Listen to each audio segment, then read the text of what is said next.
you record it? A little bit of it, yeah, but Oh, we'll start again, yeah. yeah. All right, so this is Outlaw Window Cleaner episode 22, and I'm here. Wow. I'm here with the. If you guys don't know, the.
Yo!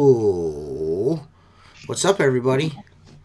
What's up, happening? boys? This is Outlaw. No, sorry, it's not. It's the Squeegee Life podcast. And we're here with Peter Artusa, Mark Tanner, Seth Byers. What's everybody up to tonight? What's going on, fellas? Same shit, different day. You know how it goes. All in coronavirus land. It's not a whole lot happening right Another now. day in the trenches. Another day in the trenches in coronavirus land. So, we're out here doing our best. How are things for you, Peter? I know you are a gigantic business owner. Well, you've got a bunch of mouths to feed. I'm sure this is a pretty stressful time for you. I'm sure, but what can you expect with this kind of stuff going on? The whole thing is we look forward to spring. Yeah. Spring is the time when everyone's making the money, the jobs are coming in. Mm-hmm. We did our mailings that if I known this was going to happen, I probably wouldn't even send them out. But right. We did our mailings, and we always have them land on the first day of spring at the doorsteps. And we should be having 25 guys out on the road right now, and my whole office staff full. And it's me and my office manager, and I reduced her hours down to part-time, and I had to lay off my operations manager, and I've only got 6-7 guys out on the street working right now, and I don't even know if we're going to keep them going. I mean, every day it's all you hear is more and more cases, and it's I don't know what to do. It's one of those things. None of us have ever had to deal with something like this before. So, right. What do you yeah. Do you close the doors and just hunker down, or do you keep cleaning? I mean, there's people calling. The phones are ringing. I mean, but let's wait till June. Let's wait till July. Right. Yeah. How are things for you, Marcus? Well, way down. I've got 2 route guys that are out of work. I assume they've filed for unemployment. Mm-hmm. The high-rise guys are still working on a project that they've been on for a little while, and they're actually, they're go-getters. So they've already called the next 2 accounts, the next 2 properties, and booked work for the next 6 weeks. Okay? So, my company can't survive on 3 buildings and some car dealerships and some Whole Foods, So we're going to take it day by day. But, yeah, I got bitched out of Whole Foods by a customer on Tuesday. Yeah. A guy walks up to me at 6:30 in the morning. I've been wanting to do some high tops, so I brought the DI, the tank system out and started washing tops because, you can't do that when there's traffic. Of course. And a guy comes up to me and he's like, "Really?" And I go, "Good morning." And he goes, "Really?" And I go, "Really what?" And he goes, You're essential." And I go, "You work for Whole Foods?" And he says, "No." I said, "You work for the mall here?" He says, "No." I go, "Mind your own business." mind your own business. Yeah. He goes, so you think you're essential? I said, I don't think anything. I said, I'm essentially feeding my family. I said, and until Whole Foods tells me don't come back, then I won't come back. So you need to move on before this really gets nasty. Other than that, people are receptive to the service. Go ahead. I haven't had anyone publicly shit on me for being out yet. I've only been out a couple of times, but everything that I've done so far has been like a private, like an area, you know what I mean? It's not nothing. Yeah. I'm out fucking cleaning a McDonald's or at a Whole Foods or anything, you know what I mean? So I haven't had any interactions with anybody, but I mean, I'm waiting for somebody to say something so I can, blow them down with both barrels. You know what I mean? 'Cause what are you doing out? You know what I mean? Why are you worried about the fuck I'm doing? You know what I mean? It's hard enough. Yeah. It's hard enough times as it is right now. I got to deal with your bullshit too. I don't think so. I'm good. Well, see, I sold a nice restoration 10 days ago or so. Uh-huh. And so they called and said, when are you coming? And I said, right now, I'm running basically a skeleton crew, and I've got to make sure that my March is completed so that I can invoice. I said, so I have to do the route. And he's like, well, we'd really like to get you here. And I said, listen, I'll be in touch. But in the back of my mind, I'm like, it's like $7,500, and I'm banking that job for when really shit gets bad, because I know I can go there and work. Right. And that'll pull me through. Yeah. So he's going to wait a little bit. Unfortunately, I have to do that. How about you, Seth? How are things going for you? You, by the way, look like shit. You look like you just woke up, or No, I work today. Just my guys are getting antsy. I can imagine.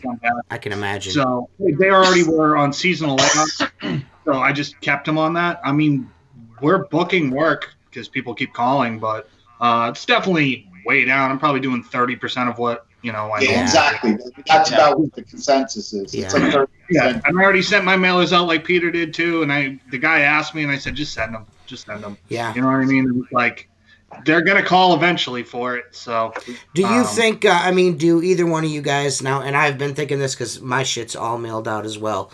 Are you thinking about like another round of mailing after they, say, hey, everything's good to go now? Are you guys think? Because I'm thinking about doing myself. Is sending another round of residential reminders out to people. Well, how we run ours here is we do a spring card, Mother's Day card, Father's Day card, summer party card, late summer card, back to school card, and then we do the last one, which is our holiday card. Hanukkah. So I'm thinking about, looking at my schedule, I'm probably thinking about skipping Mom and Dad Day. Right. And let this play out. And then, once we know we're out of this, which I'm optimistically looking at maybe end of July, June, when we're going to be, ramped up and ready to go again. I just hope I have employees then, Right. So, but we're definitely going to. So you think this is going to continue into June and July before we're allowed to go back to work? You think? Where I am, really? New York, New Jersey, Connecticut are all getting hammered right now. Yeah, we are hammered. I don't even let them in my state. If you pull up to the state line, you have to self-quarantine at your house. For a lot of people from New York have summer homes in the Cape, down where I am. And if you come to the state line, they ask where your address is, and you have to self-quarantine for 14 days. Wow. You come here. Yeah, so it's pretty intense. I mean, there's a lot of craziness going on here as well, just like what Seth said. I mean, it's insane. I mean, they shut the borders down on Monday or whenever it was. Now, what does that mean? It doesn't mean anything because I'm still driving every day. I live in New York, but my office is in New Jersey. So every day I drive. Right. So yesterday when I was going home, there were two cops on the side of the state line. And so one of them from the PD I used to work for. So I just swung in real quick to see what was going on. I go, and they were like, we're not stopping anybody. You think they're not doing shit. They don't want to go near people. They're under the orders that they are only to go to a call if it's like a fight or, domestic or something. Even the medical calls the cops started going to, they're only sending the ambulance now. I mean, this is where we are. So if you're going to drive around and do something stupid, now's the time to do it because no one's going to pull you over anyway. So, not to make light of a subject, but I think one thing most of us might agree to, and the bigger you are, such as you, Peter, we're all going to come back from this smaller. There's no doubt in my mind. And a company like Peter's or some of the other large companies is going to have a hell of a lot of work, because you got to remember, and I've said this before, that just because they open everything up and say, everybody get back to work. Guess what, guys? We're a luxury service, and people that are struggling just like us in bigger businesses, even restaurants that have laid off 30 people and 20 people, they have to get some money in the bank before they bring us back. So it's not going to be a flip of the switch, everybody's safe to go out. And so guess what? We're all coming back. It was just like in, what was it, 07 or 08 when the crash happened with the auto dealerships. If you were a window cleaner back then doing commercial car dealerships, banks and stuff, the car dealerships, I lost every car dealerships. I had, at that time, probably 10, okay? I lost every single one of them over a period of about 6 months. I got back about 7 of them, but one that was twice a month now went once a month. One that was monthly went every other month, because what they did was they said, you know what, it wasn't so bad while he was gone. Yeah, we're going to save a little bit of this budget, because we still survived and sold cars with windows that didn't look as good. Same thing with the banks, okay? I had like 6 different bank chains. Guess how many bank chains I have now? One. You know why? Because they said, guess what? We're going to let the janitorial service clean the windows. Now, janitorial service might outsource it to someone like us, or they might just go out every month and rag the thing and do a shit job with a Home Depot squeegee. You know what I'm saying? And it passes. It passes. Right. It there's just passes. nothing. So we're all gonna there's nothing. Yeah, there's nothing that can be done about that. Those same thoughts have gone through my head as well. Like wondering if now that they don't see me here anymore, are they going to have me back as much as they used to? You know what I mean? And if that's the case, then I'm just, the way I'm approaching all of this is I'm just going to roll with the punches. You know what I mean? I'm just going to roll with the punches, and whatever happens, happens. And, if I'm doing more pressure washing and soft washing after this is over with, and so be it. Whatever the fuck if I'm going to be the Mark Tanner of the Northeast, then that's what I'm going to be. I'm going to be running around fucking restoring glass if I have to. I'm going to do whatever I got to do to make my way out of this, What this is really going to do is it's really going to make business owners understand their business now. And it's really going to make you concentrate a lot more on what you did and what you're going to do. Right. Oh, well, I can already tell you that. This is our version of the Depression. Right. Oh, yeah. I mean, if you really want to equate it to something. If you're going to line it up with something, that's the best thing to line it up with. The thing is, what it's going to do is it's going to take guys that didn't micromanage their businesses, make them micromanage it. And then guys that did micromanagement, you're fucked. Well, I can tell you now, just from me looking at my business, like there's a guy I just made friends with on Facebook. He owns a pressure washing, window cleaning, soft wash, the whole 9 yards business. And he's like two towns over. And I see him, he keeps creeping like his area where his jobs keep creeping closer and closer to me. And I'm like, well, I'm more aware of what's going on around me now than I ever was before. But what I notice is there's a lot of work that I could be doing that I'm not doing. And what I mean by that is like the soft washing, the pressure washing. I'm coming out of this with a streamlined setup that I can all on one truck, no trailer, and I'm gonna just start banging these dudes out. I'm coming for everyone's neck. I'm coming out of this shit hard body karate. That's what I'm going, hard body. Let's all keep in mind every town has a TJ Gilbert in it. Yeah. So it's gonna go every which way with that. The Cowboys are gonna come out to try to scrape up a living against you, Peter, and Seth, and me. What do you mean? So, why guys like TJ? What's that supposed to mean? What do you mean? Well, I don't mean it in a bad way. I mean I know what you just said. I'm going hard body. What other guys are going to do. Now, you're going to lose some competition. Yeah. Some of the smaller guys are not going to come back. Right. So you have to keep eyes open for that. But I have another story, and I don't know if I said it on the last podcast, and I'll keep it short if that's possible for me. But I have a Capital Grill, right? It's a nice restaurant. Okay. Most of my restaurants, I've stopped doing the Ruby Tuesdays and Fridays because they just don't fucking pay, and the manager changes every week. Mm-hmm. The guy calls me, and he says, Mark, I hate to do it to you, and I knew it was coming. Yeah. I said, I got to cut you back. I go, your job is once a month, in and out. I said, it's like $360. I said, how about this? I said, I'll only run the outside, and we'll charge you $1.25, $1.50, whatever it is. Mm. I've been working with you 12 years, and he says to me, you don't have to worry. You're coming back. He goes, I can't let you do that. I said, okay. He says, if they see you cleaning my windows, my neck is on the chopping block because I've been told to cut out every vendor that I can. I said, okay. Well, then non-essential. Yeah. Yes, non-essential vendor. I said, so listen, if you have an issue, if something happens, if they pressure clean, if your windows get screwed, send me a text. I'll be there at 4 o'clock in the morning. No price, no cost to you.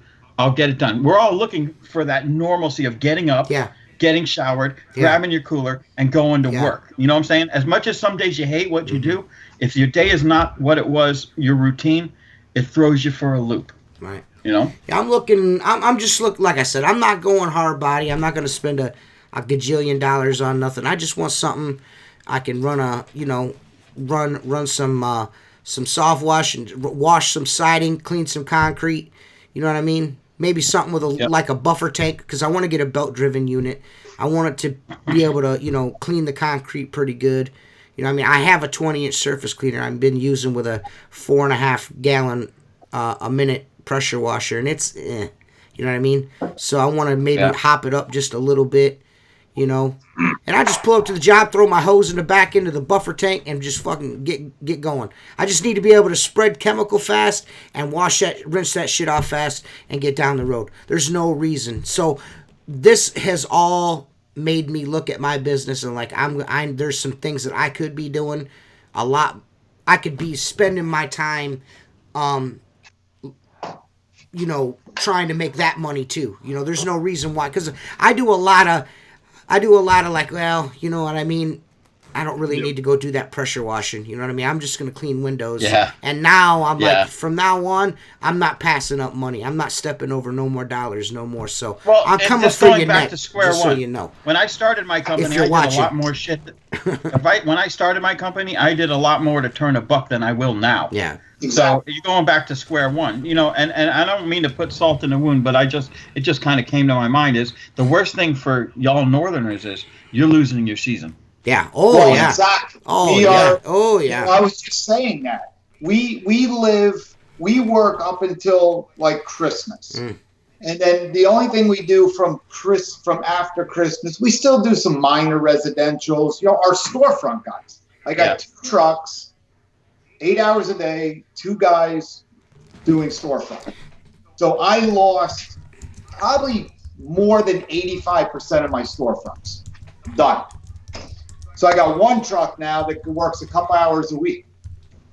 I'm hoping that they come back. Those, like you said, Mark, I hope they come back. But, here we are. Spring is here. It's excited. And my company, we live off of lines of credit to get us through the winter.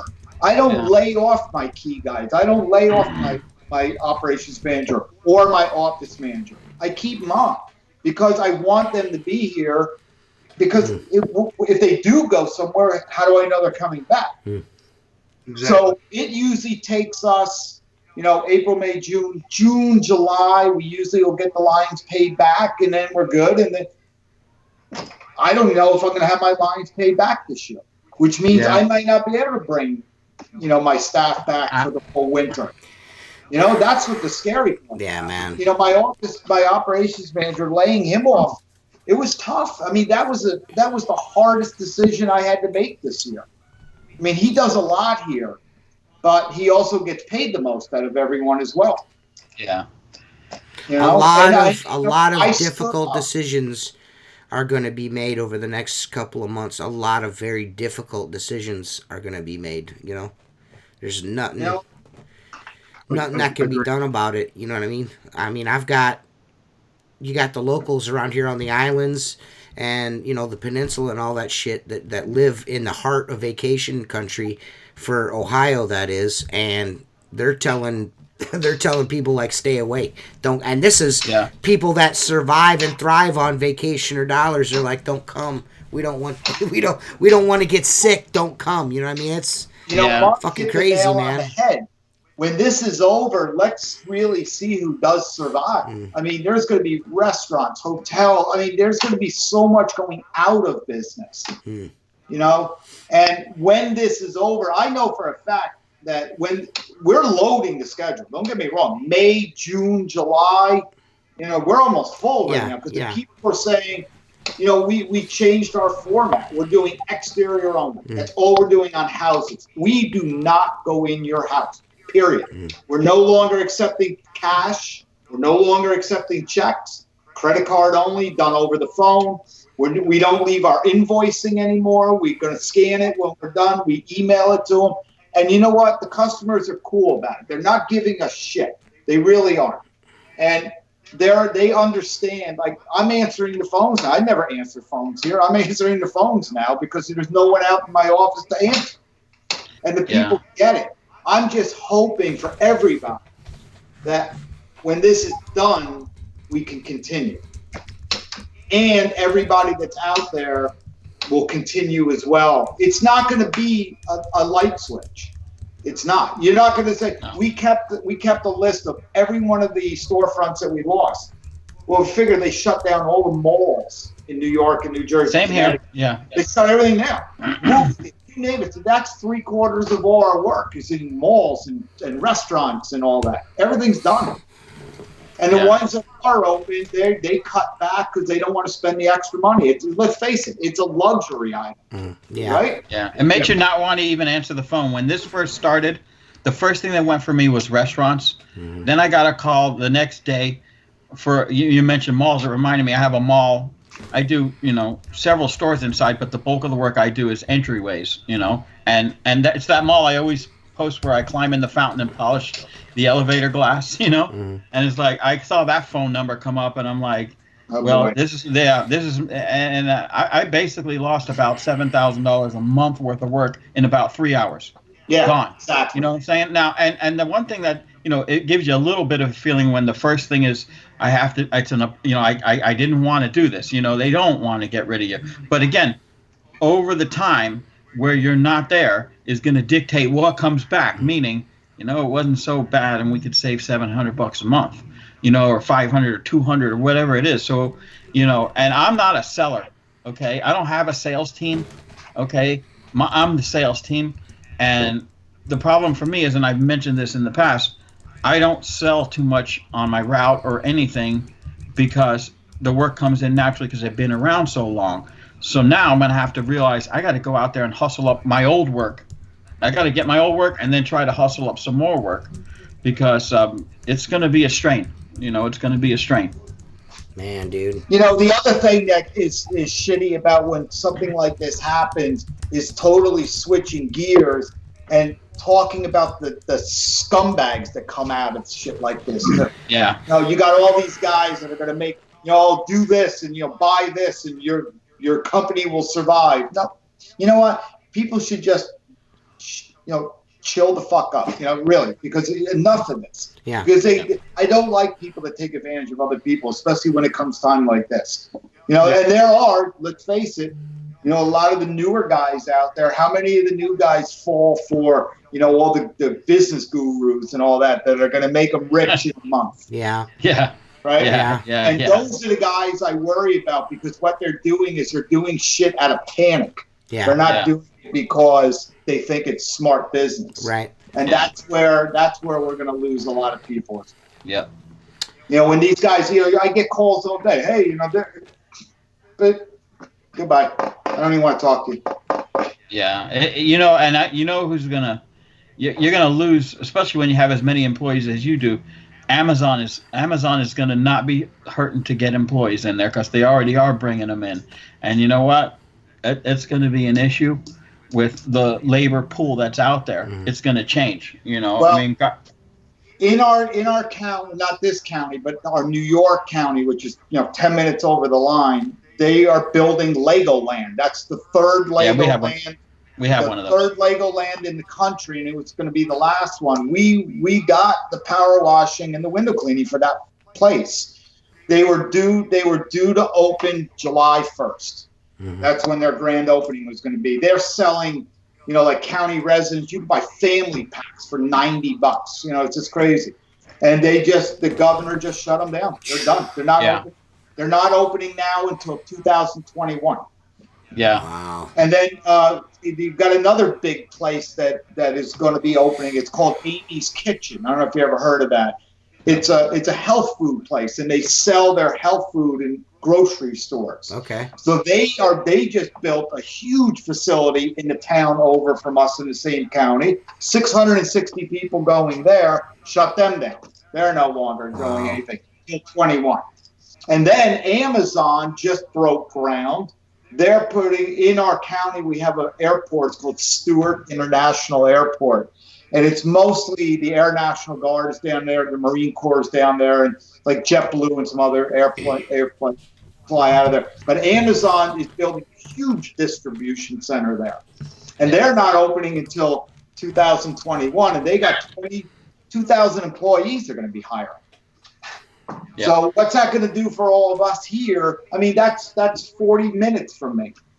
Yeah. What's that going to do for? It's like I said before all this. You're looking for labor, and you can go drive one of those vans for $16.50 an hour. Yeah. Exactly. The millennials, they're signing up for that. That ain't heavy lifting. Yeah. I'm going to go carry a bucket for this guy, okay, and go out on a hump, or going to go deliver. Now, the freedom of window cleaning, that's the benefit of it. But look, I don't know about you, Peter, but I can't offer health insurance to my employees. I can't afford it.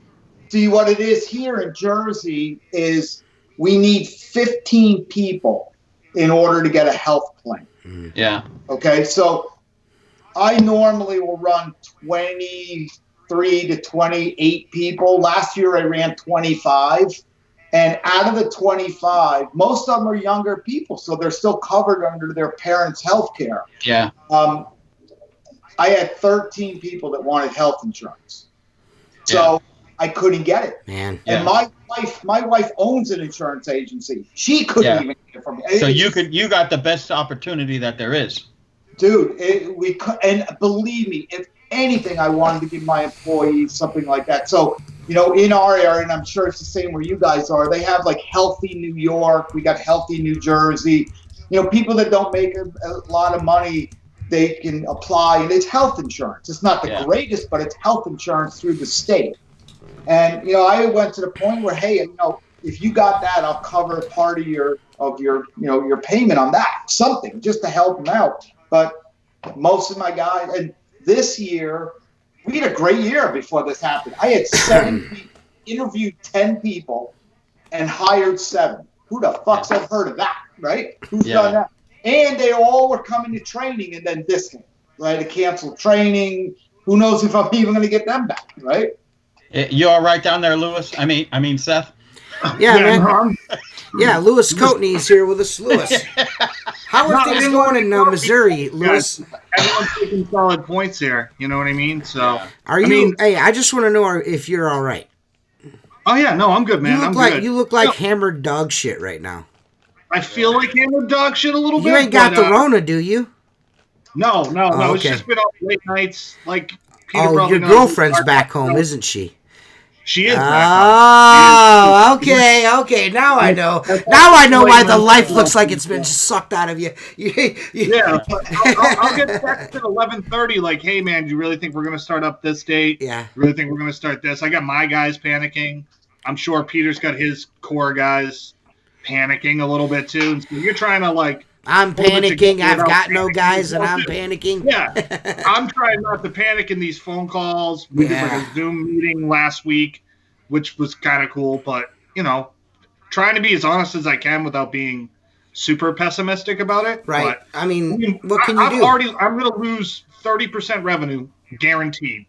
Yeah. I already know that's what's coming. So you have to see what you can provide. I'm there with you. I'm there with you. I'm right there with you on that. Yeah. You know what I mean? Yeah. Yeah, it's a conservative guess, but yeah. I mean, if you go into it thinking that way, you change your business model for 2020. And you come out when this is all over hard body. Hard body. Oh, yeah. Hard body. Just be wary of the fat, bald-headed guy that lives near you. Yeah, but it depends on your mindset and how depleted you are, and how long this goes is going to dictate how hard body you physically can be. Because this, you know. It's an interesting time to be alive. Yeah. I'm ready for dinner. Mark Tanner sucks the biggest dongs. You know what? What? Don't start. You know, Mark used to be the fart grand national champion of the world. He no longer is anymore. He just isn't anymore. I don't know what's changed in his diet. Hopefully it makes him live longer, because that would make me happy since he can't fart anymore. So maybe he'll live longer, but... I just haven't had those long-winded ones. Yeah.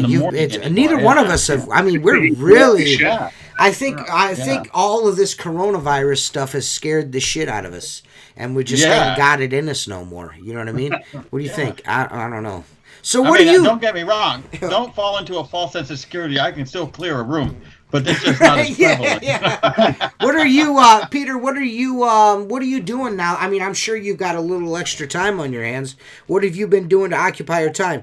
Just sitting around bitching about stuff. You guys should have heard Peter before we went live. I mean, this guy ranted for 20 minutes. He just he was waiting to get online and cuss at us. You could tell he was looking for someone to yell at, and he found me and Mark instantly. Just boom. Yeah, you know what it was? You had that police officer. Yeah. Used to be. Yeah. It was like license, registration, and proof of insurance. Like, you're on the fucking podcast. Shut the fuck up. It's not gonna happen. Fuck, you ain't no cop. That is a really good analogy, because that's the way it felt. It kind of felt like he was waiting for me to find my insurance. You know what I mean? Like, hurry it the fuck up, buddy. You know? What have you been up to? I mean, with this extra time on your hands, man. Actually, no, I don't. I'm still dedicating everything in here. Just changed up, all my Facebook advertising, all my advertising all together. I'm just really putting it now towards this. So you're actually practicing what you're preaching and really zeroing in on your business, and seeing where you can tweak this, that, and whatever to try to make things happen, right? But why wouldn't you? Well, I'm not saying that you shouldn't. This is your life, right? You know what I mean? Right. It's not me, right? Right. Now I have a pension, through the police department. My wife owns an insurance agency. I mean, we're okay. Mm-hmm. It's my people. If I don't do what I'm doing now for them, I'm just a scumbag if I don't do something. Mm-hmm. I mean, I'm doing everything in my power to bring business into this company. Now. That's good. I decided yesterday. We went out. I started running emails and ads that, we have gift cards, $25 gift cards. So buy $100 worth of gift cards and I'll give you 25 extra. So for every 100, I'll give you 125 just to use at a later day. And, it'll probably pay the electric bill what I made yesterday. I mean, really, it's not knocking the doors down. People are afraid to spend their money right now. That's what it is. Yeah. And I also think that the reason, companies that are doing this, offering these deals like, buy gift cards, buy gift certificates, I think deep down the people are worried, hey, if I buy this, then that fucking business ain't there. It's gonna be right. Exactly. That's why I think people are holding up. But I can tell you that, I sent out that email yesterday at 10 a.m. and we had 24 phone calls from it. Yeah. It's the way to do it. I'm kind of a little on the other side. I'm creating my own gift cards for companies that don't exist, but it looks good on paper. DJ, can you make some of them? Yeah, I got you, bro. Yeah, me and my brother come into work every single day at 8 o'clock, and we leave at 3:30, and we call. I mean, I just keep running through the list of customers I have, and plug away, because I'm not worried about if there's going to be work for me and my brother. And we come back because there's going to be. There'll be enough to float me and him. The same point Peter makes. It's like I got 3 other guys who just got married or are gonna get married or doing that, and if I don't try to have something for them, like I'm gonna feel like a failure if I don't try. Right. So my whole thing here anyway is I really don't do the day-to-day here. Mm-hmm. I'm not the operations guy. I got my operations guy. But now I'm doing that. And Liz, who is Chris and Alex's sister, she's my office manager, right? She's fucking killing it. I mean, she's wearing 3 hats herself, but having to cut hours down. So I always did the marketing. That was my role here in this company. That's what I did. And that's what I do. I'm the one that's going out to, networking events and all the Facebook advertising and everything. I do it all. Now it's just concentrating, really like super hyper focused on what I can do, to get work for my guys. So like sanitizing of playgrounds. There's a lot of guys out there giving it away. And I'm not the guy that's going to say, don't give it away. And I'm not the guy that says, give it away. You do what you feel that is best. But I've got 3 playgrounds, but they don't want us to do it at all until this is over. Right. That's what they want. I think at first it was very smart because I personally seen probably one of the first guys. I mean, I didn't see anyone on Facebook posting any, but Joshua Schoaf here in my state of Ohio actually got on the news by free sanitization of. He was going around cleaning playgrounds and shit. On the news, which is smart. I thought, marketing, smart marketing, but it's really not doing anything right now. But it was smart. I can tell you this, we're all, I think so, including you, Peter, are window cleaners. Our business is focused on window cleaners. We add other services such as pressure cleaning. Now, if you go on the pressure cleaning pages, those guys haven't missed a beat. No. Yeah. I think they're actually getting bigger as this is happening because I saw some guy who was getting $12,000 to clean a house. 12 G's. 12. I'm like, I do a 20-story building for less than that. This dude was doing a soft wash of a roof, a slate roof, and an exposed limestone brick home. $12,000. That is the. He didn't get the job. That's just what he was bidding it for. Not only that, dude, they're walking around in $1,000 race suits. Yeah. Right. Yeah. Fire suits. Yeah. Fire suits. John Force doesn't have a nice suit like that, and this guy's. You gotta be.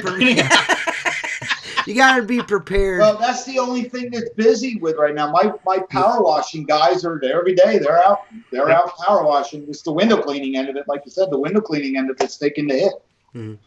Yeah, exactly. So we got that new skid with the soft wash system and all that. I mean, thank God it's keeping him busy. My guy just said, my one power washer, he's like, I don't want to go near anyone. I don't want anyone in my truck. I don't want to talk or look at anyone.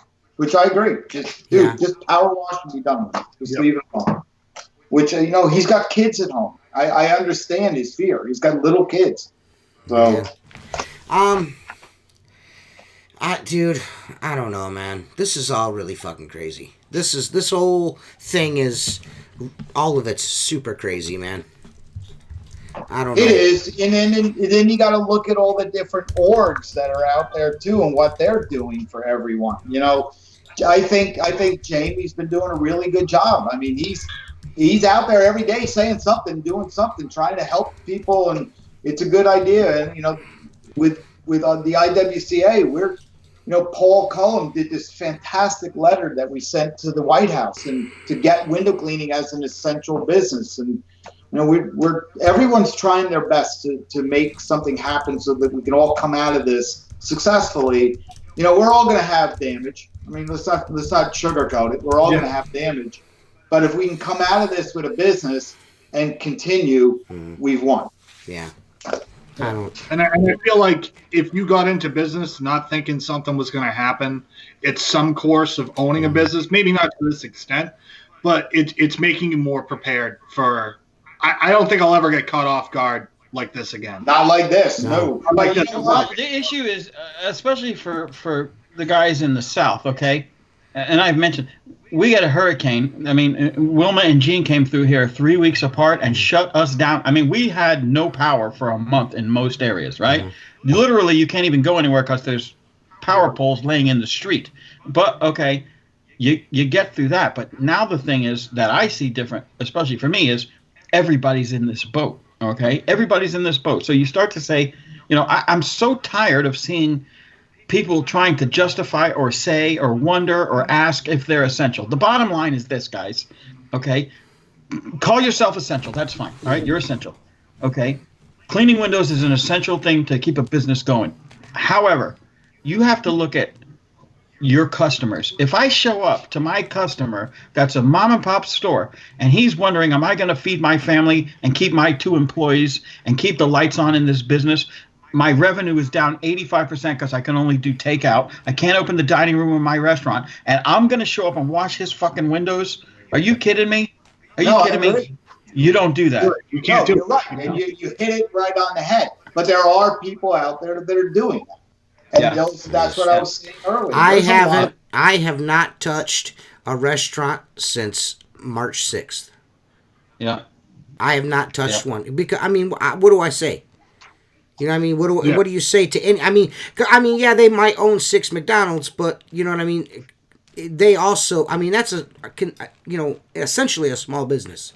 You know what I mean? Just because some local guy owns 6 McDonald's doesn't mean he's I'm sure he's got money, but this is affecting him too. You know what I mean? Yeah. And you know the guy that owns 3 Subways, and he's like he can't. I mean, the fuck, he can't. Nobody can go and sit down and have lunch or. The 2 coffee shops downtown. I would just feel really shitty going there and be like, "Hey, give me your money." You know what I mean? I have a pizza restaurant. I clean every Friday morning for about the last 5 years, and I've become very, very friendly with the owner. And so I knew he was down to carry out only. And he's got a big dining room, so I show up there Friday morning. 7:30 because he's there making the dough and the sauce. And before I even take the bucket out of the truck, I walk up to him and I say, I know you don't need this, right?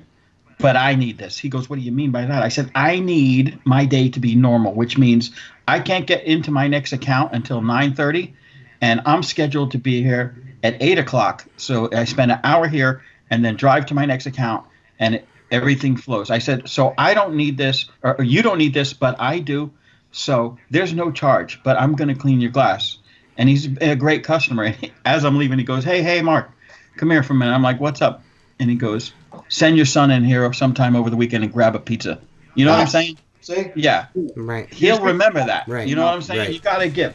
Right. You got to give. Well, the other thing, I've been getting into it lately, which I probably shouldn't, because we all have those little local, whatever town you live in, like Warwick page and all those stupid fucking pages on Facebook.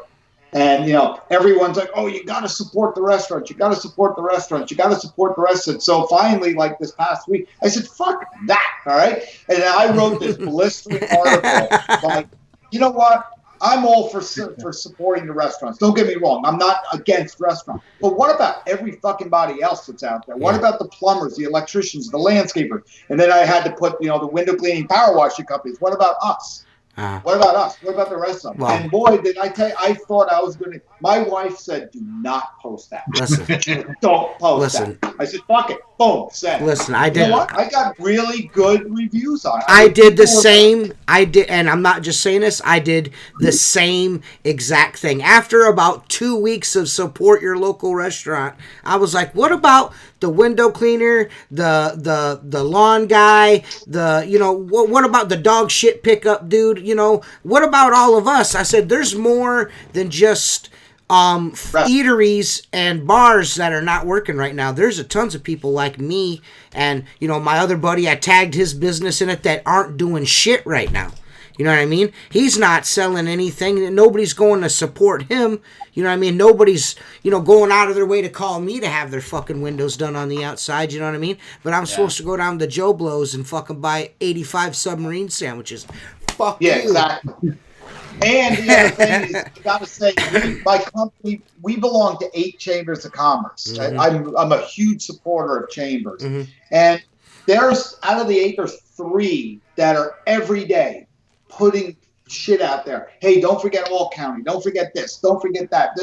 And they do it every day. And I got to give my hat off to them. Yeah. Because they don't have to do that. Right. You know, and like they all like dues are coming up. You know, they waived the dues this year. I mean, that's cool. They're a business too. I mean, let's not forget it. But you're seeing a lot of. I think a lot that's missing this is you're seeing a lot of support from local people to local people right now. Yeah. In all sorts of ways. You know what I mean? Like it's been cool to see that at least that people aren't like just out for themselves. Well, it's case nice in point, it's not just local. Yeah, not everybody. I mean, you know who the dickheads are before this happens, anyways. Right. Yeah. Well, speaking of dickheads, Chris Lambrinides and Alex Lambrinides, 2 dickheads, decided out of the kindness of their own heart to send people a dozen squeegee rubbers if they absolutely needed it in this tough time. Did you see what I said right after that? Yeah. Under that post? I completely agree. Don't be a scumbag and take it if you don't fucking need it. You know what I mean? Yeah. But I think what they did there was a very, very nice gesture because they knew, I think, and both of them kind of probably went into it knowing that there's probably going to be a couple of guys that are just taking it just to take it. Not that they need it, they just want it. You know what I mean? And let me tell you something else. And they did it anyways. Yeah, go ahead. I mean, I drive by their shop every day. Mm-hmm. It's on my way home and it's on my way to work, where WCR is. Why don't you stop and clean the windows then? No, fuck that. Dude, I throw a urine jug in that fucking parking lot every day. Chris always brings this up when me and Chris talk. Like he gives me updates every couple of months. He goes, it's been 2 months since me and you talked about this the last time. He goes, but still, no one is stopped to fucking clean my windows. Let me interrupt what's because up? After that last tirade you went off on, his sister and I drew up this formal window cleaning estimate, and I emailed it over to him. Haven't heard a fucking word. All right, you don't let them bullshit. Yeah. The only thing they did do is we sell blinds too, so we put really nice blinds in their building for them, and we did that before all this shit broke out. Right. But to get back to what they were saying, not only did they offer the squeegees, the rubbers, but they're giving out masks too. All right, so that's I got to give them credit. Yeah, they're fucking really solid fucking dudes, man. After the universal dollar, right? And it's smart marketing, right? Because they know that the more they do, more people are going to come back to them. Oh yeah, givers gain. Yeah, givers gain. And there's no doubt. Let me show you this one thing that they gave me. Your guys going to love this. Okay, this should be good. I hope so.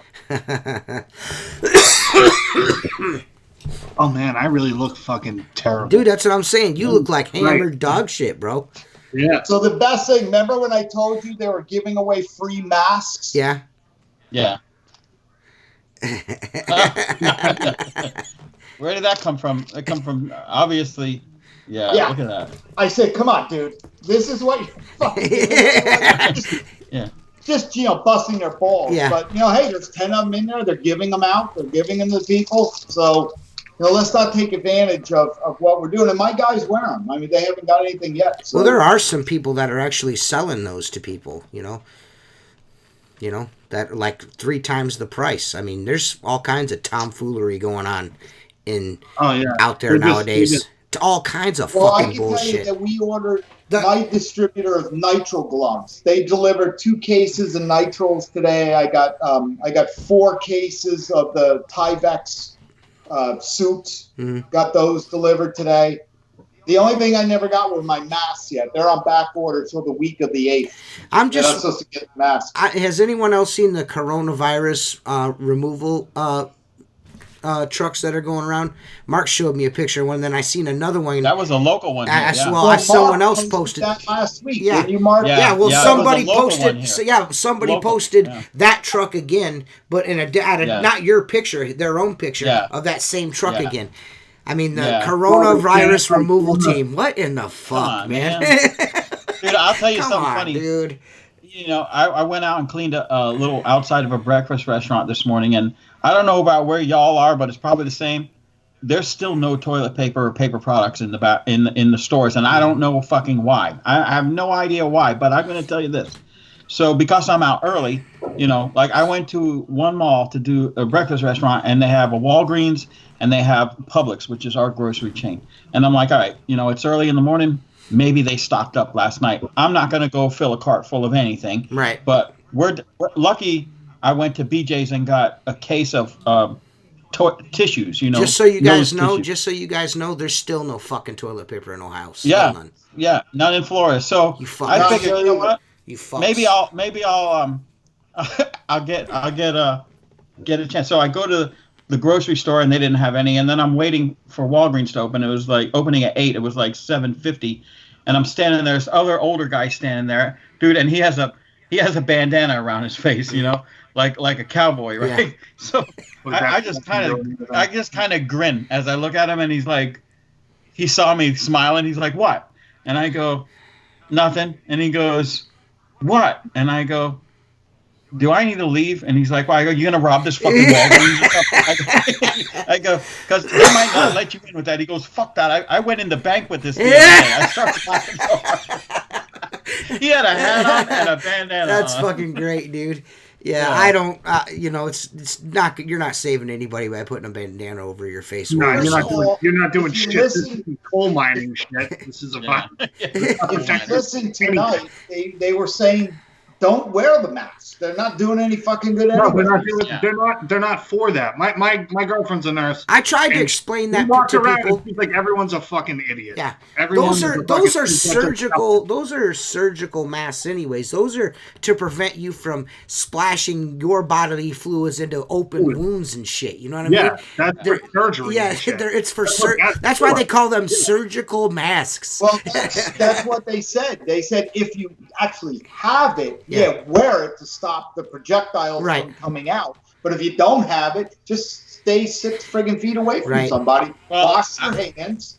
I gotta say one thing though, because if you really start to, I don't have any OCD. I know a lot of people that have obsessive compulsive disorders about germs, and imagine what they're going through. And I'm far from an OCD person, right? So as soon as this hits, right, I go in my shop and I had 2 boxes of rubber latex gloves, right? Richie Blue gloves, I call them. So I'm like, all right, I'm gonna put these in the truck. Better just do it, Mark. Just do it, right? So you start thinking about it. You go in, you put the gloves on, you wash a job, okay? Then you go back to the truck, and you're like, all right, if I touch the door handle, I got the gloves on, so I got to take the gloves off first. Dude, you can go through a lot of gloves, and the thing I'm noticing is fucking scumbags are throwing the gloves on the floor. On the ground. Yeah. Yes. No, you're better off just not even like. I understand the optics of wearing gloves, but you're just better off not. Like just go out. Just when you wash need to your fucking hands. Yeah, wash your hands. Don't go out the house unless you fucking sanitizer. need to, and don't be out where you don't need to be. That's all you got to do. And you know what I mean? Try not to butt fuck anybody. You know what I mean? Those are I simple allegedly rules. got 275 bottles of hand sanitizer with my logos on them coming tomorrow. We'll see if that actually happens. Oh boy, are you selling those? I ordered Are you that selling 2 those? weeks ago. You're gonna sell those for $5 a pop? No, I'm just gonna give them to my customers. Oh. They'll appreciate that because you can't get that shit nowhere So here. what, are you gonna be a nice guy and give them free hand sanitizer, man? Come on, dude. You're gonna go broke handed shit out. Yeah, so come on, stop anyone who's handing local shit to out. Pete. You know what? I might as well go broke being a good guy instead of going That's broke true. being a scumbag. Yeah, I guess So- you're right. I guess there's always that. Yeah. I guess if you don't want to be a scumbag, Yeah. yeah. You know, I could be dancing around the streets with freaking Corona just spreading it everywhere. I'm gonna switch some gears here. Go ahead. Just because Go ahead. I'm kind of over this, and it's probably we're gonna get back into this anyway. Yeah. But I have a question. Were you a police officer at 9/11 in New York? I was a police officer during 9/11, Yes. but not in New York, in the township where I was a police officer, which is Warwick. Oh, okay. So what was that like being? Because you're still close. I just. Yeah, we were about an hour. You know, we're from on a good day. Well, like today, like because there's no traffic anymore. Yeah. We can make it from my house to downtown Manhattan in an hour. Yeah. Wow. A normal day, an hour and 20 minutes, hour and a half to get down if it's normal. Right. I was working a day shift that day. Mm-hmm. So, I'm an avid Howard Stern listener. Mm-hmm. That's all he was all over it. That was the best show. Yeah. And I'm telling you right now, my wife knows that when 9/11 starts coming around, because I watch everything. That's why I wear this. I mean, this is, let's never forget what happened. Right. Yeah. We have a mountain in our town that on a clear day, you can see Manhattan from our township. And we were actually physically watching the towers burn from the top of this mountain. Man, dude. And then all the cars starting to come back into the town, all the cars coming back into the town were covered in dust. I want to know how World Trade Center 7 fell down like it was under a controlled demolition. It was never hit by planes. It was only on fire for 45 minutes. I want to know, are you sure that they weren't demolished and the planes weren't actually holograms?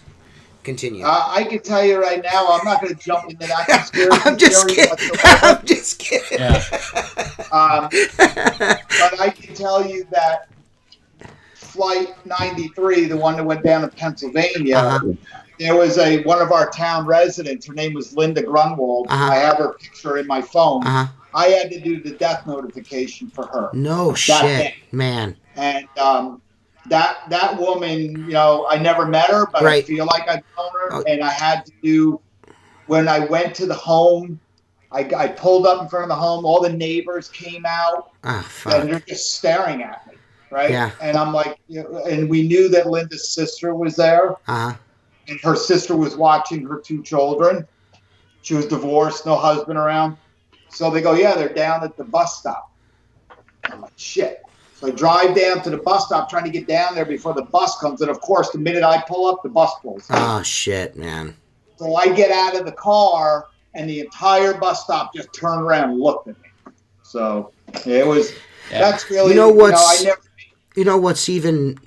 super tragic about 9/11 is not only the giant loss of life, but now a lot of the first responders on the scene are not. They're also passing away. I mean, they're almost all gone now. The death count from that is astronomical as well. That right there. That's something I will never ever forget for as long as I live. My kids know about it. You know what I mean? I make sure, you know what I mean, that every year I take a couple of minutes and just think about that, because, like, honestly, man, that right there, it put an impression on me that'll last forever. You know what I mean? I'm telling you, if you ever make it to the city, okay, go to the 9/11 museum. It's chilling. I've heard it's chilling. Have you been there or no? No. My brother went and sent pictures. He said it's eerie. Yeah. I've been there, and it is probably one of the most tasteful ways to pay homage and respect to everybody there. And it's in the footprints of the World Trade Center, of the towers. It's amazing. And it's hard to even explain. Like the guides that bring you around are just, you could tell. And all the guides, like the girl that was bringing our group around, her father was killed in 9/11.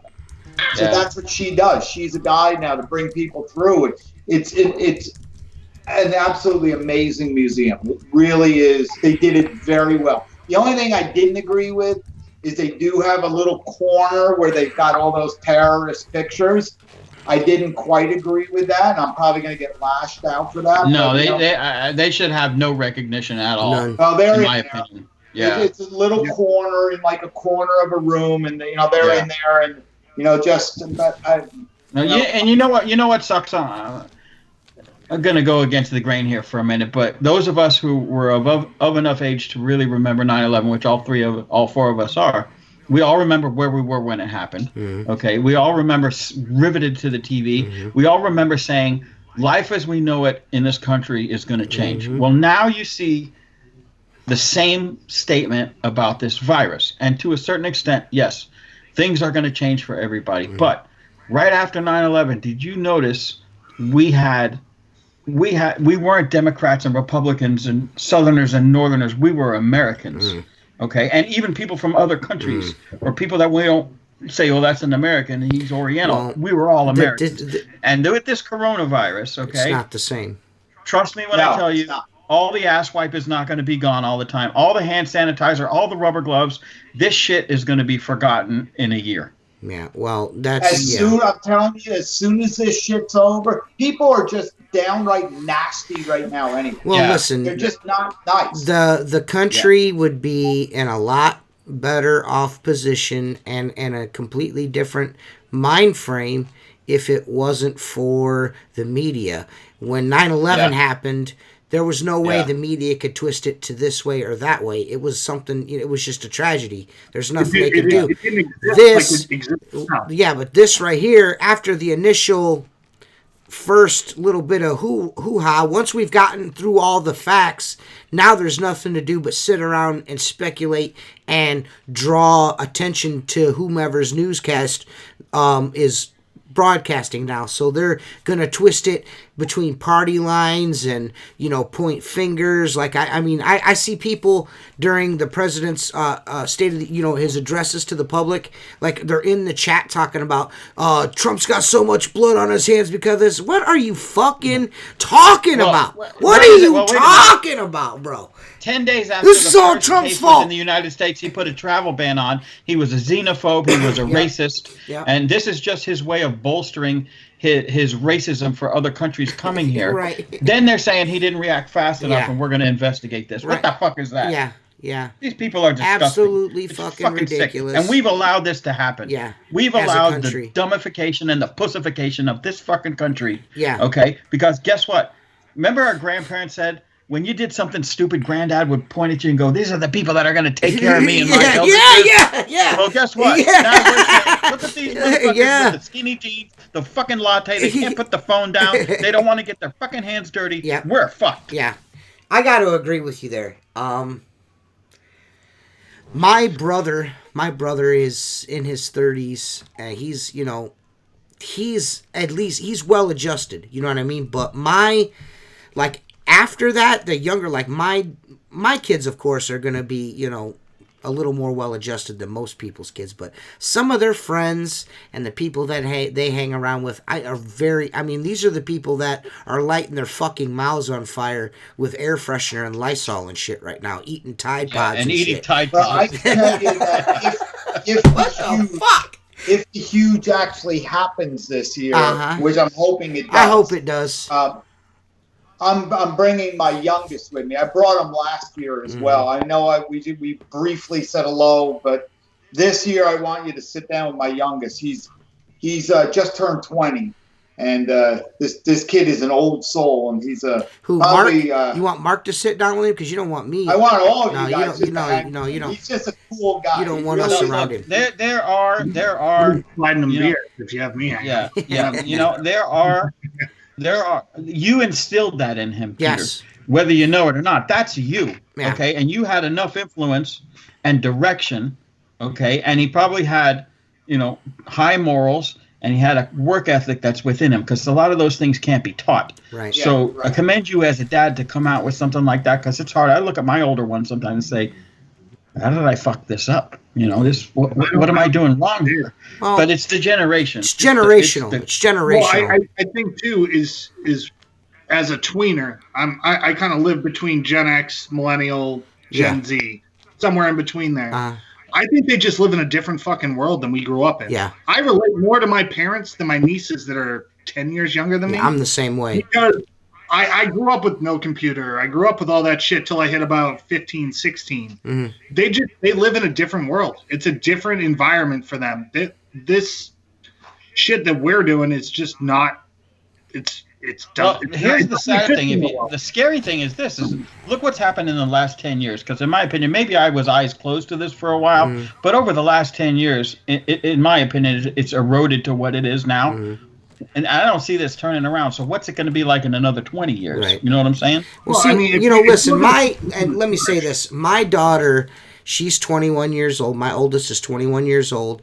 She has a lot of right-leaning tendencies. Like her moral compass is, I mean, I guess you would say, quote unquote, a more right-leaning, but she's very liberal on a lot of things that I'm not. You know what I mean? So there's a generation of kids that are growing up that are, in their 20s right now. There's a large segment of those kids out there that are kind of sick of the outrage culture. You know what I'm saying? Which is usually, the late 20s, early 30s people right now. You know what I mean? There's a lot of fucking twats out there. A lot of twats. I said it. There are a lot of twatty, cunty people out there that, I mean, I get that they're, like Seth is completely politically, me and Seth could not be any different, but we're alike in a lot of ways. But Seth he's logical about his liberalism. It's logical. It makes sense.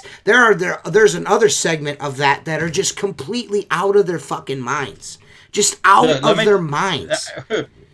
You probably don't know because you guys are out of my state, but we had a Democratic running for governor, a Democrat named Andrew Gillum. Okay, African American man, very well spoken. Reminded me of Obama because Obama could sell fucking ice to an Eskimo. That's just the brilliance in the way he wonderful talked. orator. Okay? He was charismatic and he could talk. And then we have DeSantis, who's the Republican, and he won. Okay, this is the funniest thing. I can share the pictures. About 3 weeks ago, Gillum was very left, very, very left. Open up the borders. We're going to become a sanctuary state. All this shit. Well, there's still enough southern Florida to say, oh, no, that's not going to happen. It's not going to happen. Right. Okay, but there's still a lot of naysayers that are still, it was to the point I even sucked into it. You see a Gillum bumper sticker, I want to fucking run the guy off the road. I don't do that. But listen. Andrew Gillum, and this is all factual, so I can say it. Andrew Gillum, the fire rescue showed up. He some kind of illegal drug. It was a pill of sorts. No, it was meth. It was meth. He was smoking meth. Right. Was smoking meth. Yeah. And had a boyfriend. Male prostitutes. Right. Yeah. Male prostitutes. One guy practically died of OD'd. All this shit went down. And of course the pictures were released of him laying naked with bile coming out of his mouth, laying in fucking shit. Yeah, listen. The fucking room is trashed. And wait a minute. And these guys on this Facebook page for Palm Beach are going, DeSantis sucks. He's dropping the ball. And I'm like, this is what you're going to have, you fucking idiot. I go, here's a man. Here's a video. Here's a man. Listen. There's. I got to tell you, there's nothing wrong with him liking the butt stuff. I mean, if he likes dudes, that's cool, man. It's just the meth. The meth is really bad. The meth's is bad. The whole playing swords. You can play swords all you want. Yeah, I don't have a problem with that. Okay? The opinions of Mark Tanner are not necessarily the opinions of the entire podcast. So you're telling me it's okay to roll around in your own stool? I mean, if that's your thing, you know what I mean. Happen to all of us eventually. Different strokes for different folks, Mark. We're not. Let's face it, Mark, if you really think about it, the beginning of your life you rolled around in stool, and the end of your life you're gonna do too. Yeah. Stool. Fuck. Yeah, meth. But just it wasn't someone else's stool. All right. Yeah, that's true.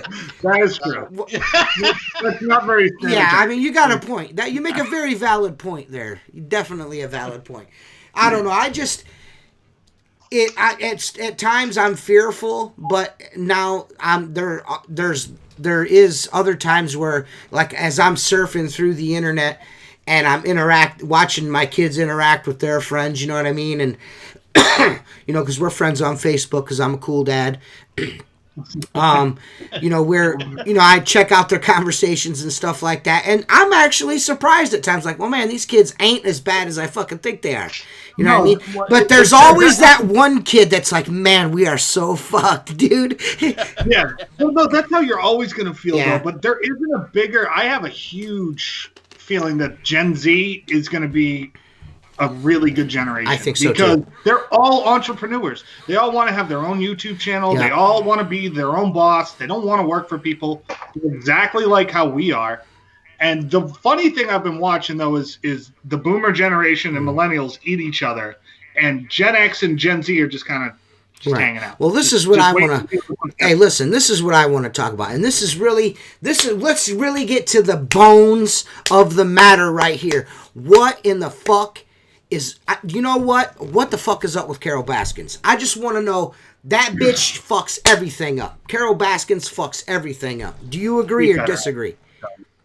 I watched the first 4 episodes. I'm gonna 3 or 4. I'm gonna continue with it. I'm not seeing what everybody's saying about this show. Listen, it's the best fucking shit ever. What do you mean, dude? No, I'm not saying it's not great.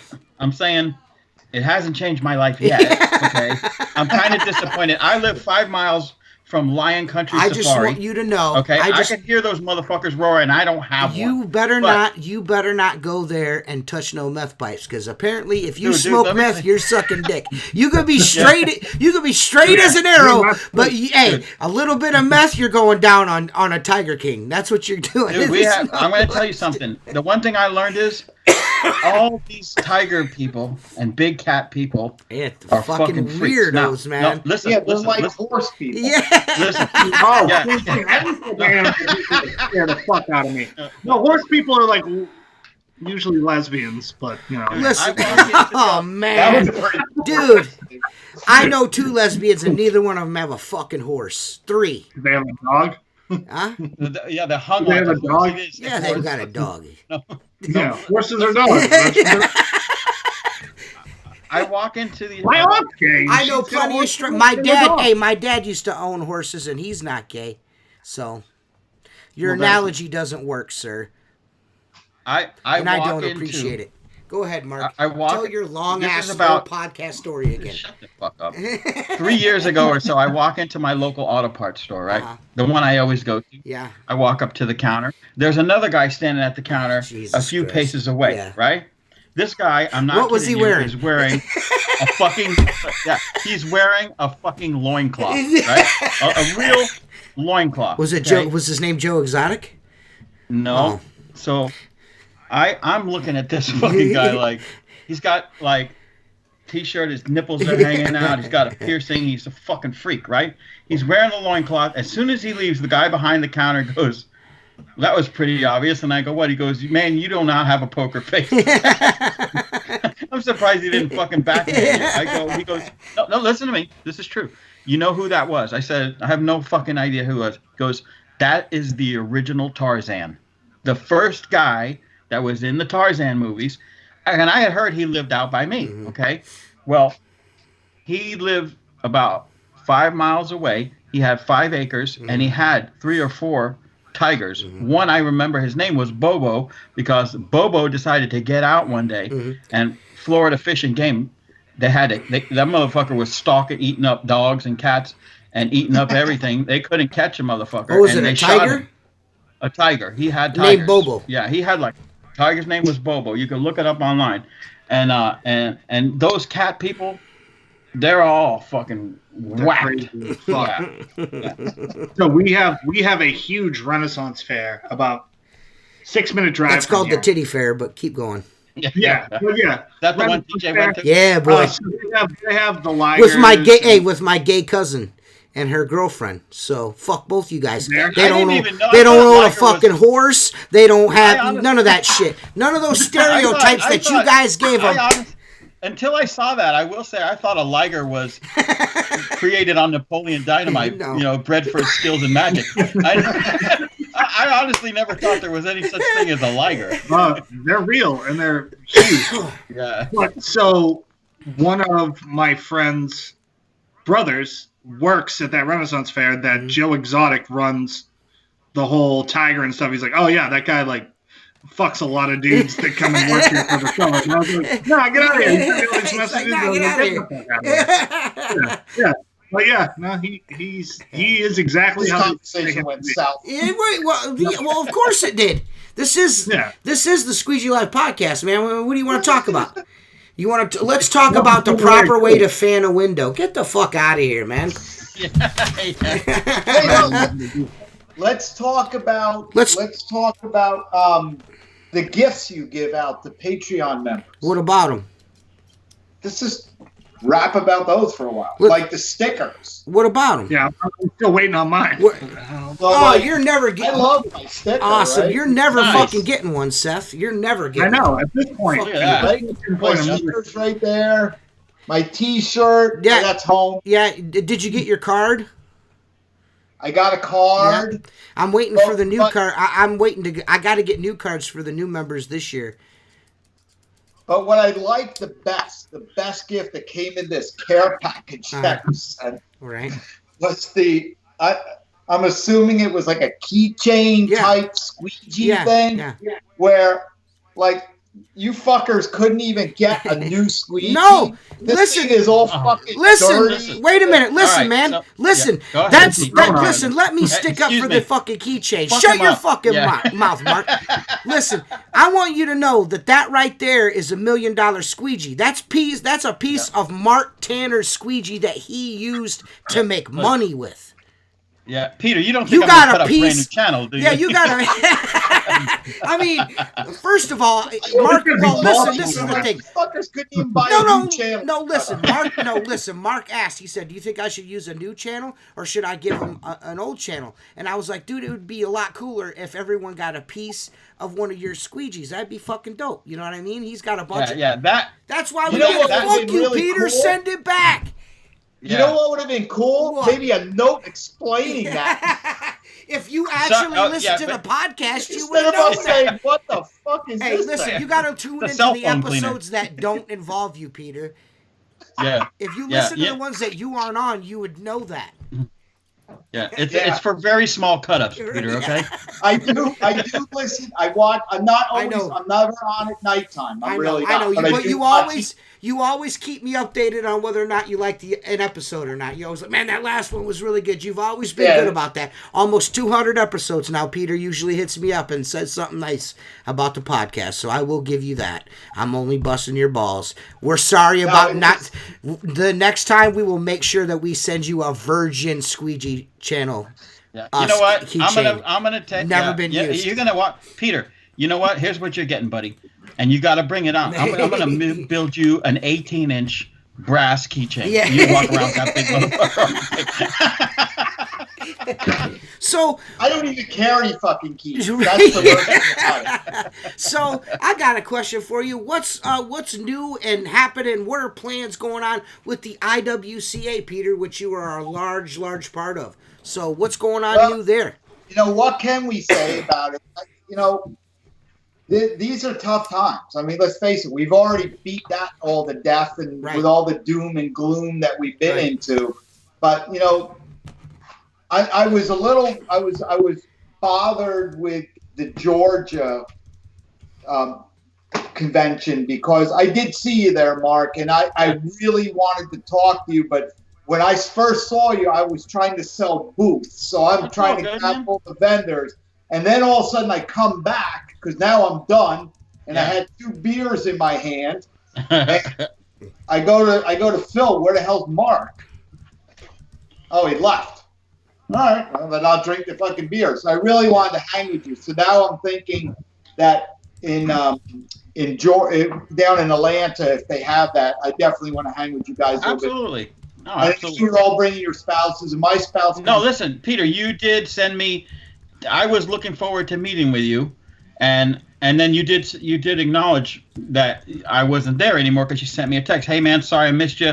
You know, we'll get together again soon. I understand everybody had things going on. That was I had a good time. You know, I learned some stuff. I looked at some cool equipment. I got to hang with Philip, you know, and the guys from PH7 are stand-up.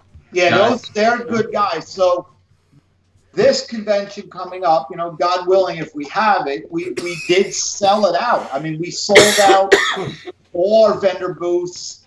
And, you know, what we're doing now is Paul put that letter together that we sent to the White House, which is it's an amazing letter. And if you guys want to see it, I'd be happy to share it with you later on down the road. But, you know, what we're doing now for IWCA is now we got the resources on our website that we're helping people. So the guys that want to close, we have resources for them. And we have resources for the people that actually want to stay open. You know, we're really stressing the fact that proper hygiene for yourselves, your coworkers, and the public is extremely important. And that you might need to pivot your company now. I mean, you really need to maybe get into the sanitation end or offer different services to try to stay alive, to get a better and a different customer base. That's what I'm going to do. Peter, I'm going to tell you. Sound advice. You should have called me, and IWCA should have called me, because I'm going to put a feather in my cap. Because 15 years ago,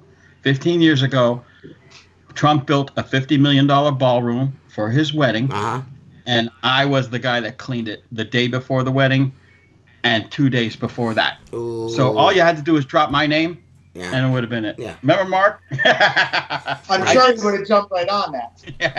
I tell you, that's I think that can't be stressed enough during this podcast.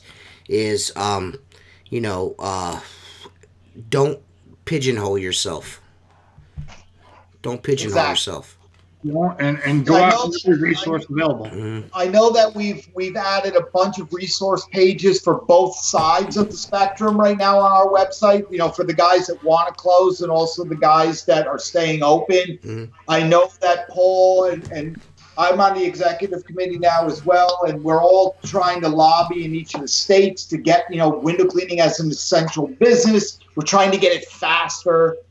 We're scheduling a lot of phone calls with members and trying to educate them. I mean, people are scared and they don't know what to do. So they're looking to like IWCA, they're looking to the PWNA, they're looking for, WCR or you guys, whatever, just to get, I think what they really want is just someone to say, you know what, it's going to be all right. It's going to be all right. And this is what we're going to try to do. And we're constantly updating our website. We really are pushing out the associate members now. We're really helping them. Jay Racenstein and all those guys are really pushing forward with new ideas and chemicals. WCR, we're pushing them. Matter of fact, they just sent me some information that I'm going to put on the Facebook page, because every Friday we try to keep the associate members in line to where we're going. And that was our big thing.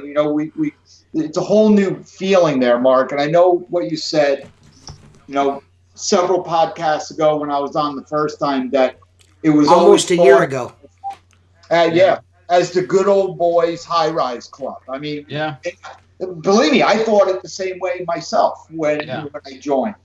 But it's not that way anymore. We are really, Noah Peterson. I don't know if you know Noah. He's a past president. He's him, and we have the high-rise guys on the panel, on the board, and we also have residential guys. We got storefront guys. So it's a diverse group of people that are really trying to make the IWCA relevant and to help the window cleaners out there. We really are.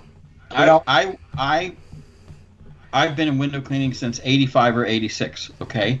I went to the very first IWCA convention, which was in Hollywood, Florida, I believe, and it was literally 10 people there, okay? And Unger showed up, and Ederay showed up, and it was basically just a room full of people bullshitting, okay? To see what's happened over the last 30 years to this industry, it's actually nice to see, because when I started, it was cowboys. It was street people and cowboys, okay? If in Florida, I don't know, Florida was controlled by New York, okay?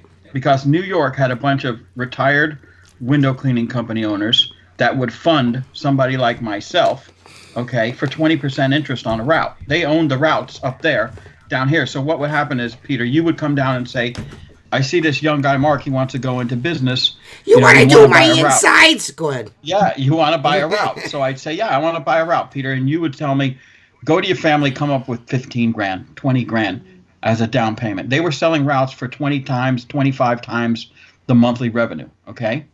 And what they would do is, we're going to fund you at 20% interest. This route's going to cost you 50 grand. Come up with 10, 15 from your family. I give you the 10 or 15, okay? You sell me the list of work. I start cleaning it within the first year. They'd send someone down from New York because they knew the route, and they'd start attacking the route. Okay, they'd start taking the work back to where I couldn't pay you anymore. So what would you do, Pete? You'd turn around and take the route plus my 15 grand up front plus whatever I paid you for the last year and sell it to someone else like TJ, who went to his family to come up with 10 grand. This was the Wild West. If you took work down here, you would end up in a fucking dumpster. They did not play. It was completely controlled. It was a whole nother world. Now to see where it's gone with the younger generation, the equipment, the corporations that are funding proper equipment and safety and high rise. The flippy floppies. Yeah. The other thing we do, Mark, which I really think that it's helping the industry too, is we're continuing finding directions where we can get the bills passed to help benefit small businesses and sole proprietors, and we are actually with OSHA, we're an ambassador with them now, that's a pretty high ranking with the IWC, with the OSHA, and we also are working and becoming more involved with the ASAE and the ISSA. That's just to name a few. And what I like the best out of this whole thing is, there's no more WCR going, fuck you. There's no more us. We are actually all kind of working in harmony with each other, trying to make this industry a better industry. We've teamed up with PWNA and we've teamed up with WCR, and we're all just, in it together to try to make it better. And Jamie's bringing his thing in, and, I don't like when people are fucking with each other. I don't. I just, I've lived over half my life dealing with assholes, just being a cop, and I'm kind of sick of it now. I just don't want to deal with it anymore. With the advancements in the industry and organizations like the IWCA, what really needs, I'm going to voice an opinion that I'm going to put this in your head, Peter. It needs to be, and you're working on making it a recognized industry, okay? But here's the thing I've always said, because 98% of what you read on Facebook window cleaning pages, 98% of it is 65% bullshit, and here's why, okay? Peter, you know this running a large company, okay? And I've made this analogy. If you owned an electrical contracting company, right? Every time an ass goes in the seat of that van, it's $125 an hour, okay? It doesn't matter if they're hanging a ceiling fan or rewiring Mrs. Nussbaum's fuse panel in her garage, right? Yep. So you can have 10 vans, okay, at $125 an hour per man. 2 men in the van, that thing's making $250 an hour. The problem with window cleaning is that it's not recognized. It's not enough of an industry where the value, and the value may never be there because it's a luxury item, to where companies that get really, really huge don't implode or don't go through really bad times where they got to say, is this really even worth it? You understand what I'm saying? I understand 100%, but we are really moving in that direction to try to get this recognized. I mean, the board we have now and what we are doing to get recognized. I mean, I can't believe that the White House actually responded to Paul's letter, and they responded pretty damn quick. Within days, they responded.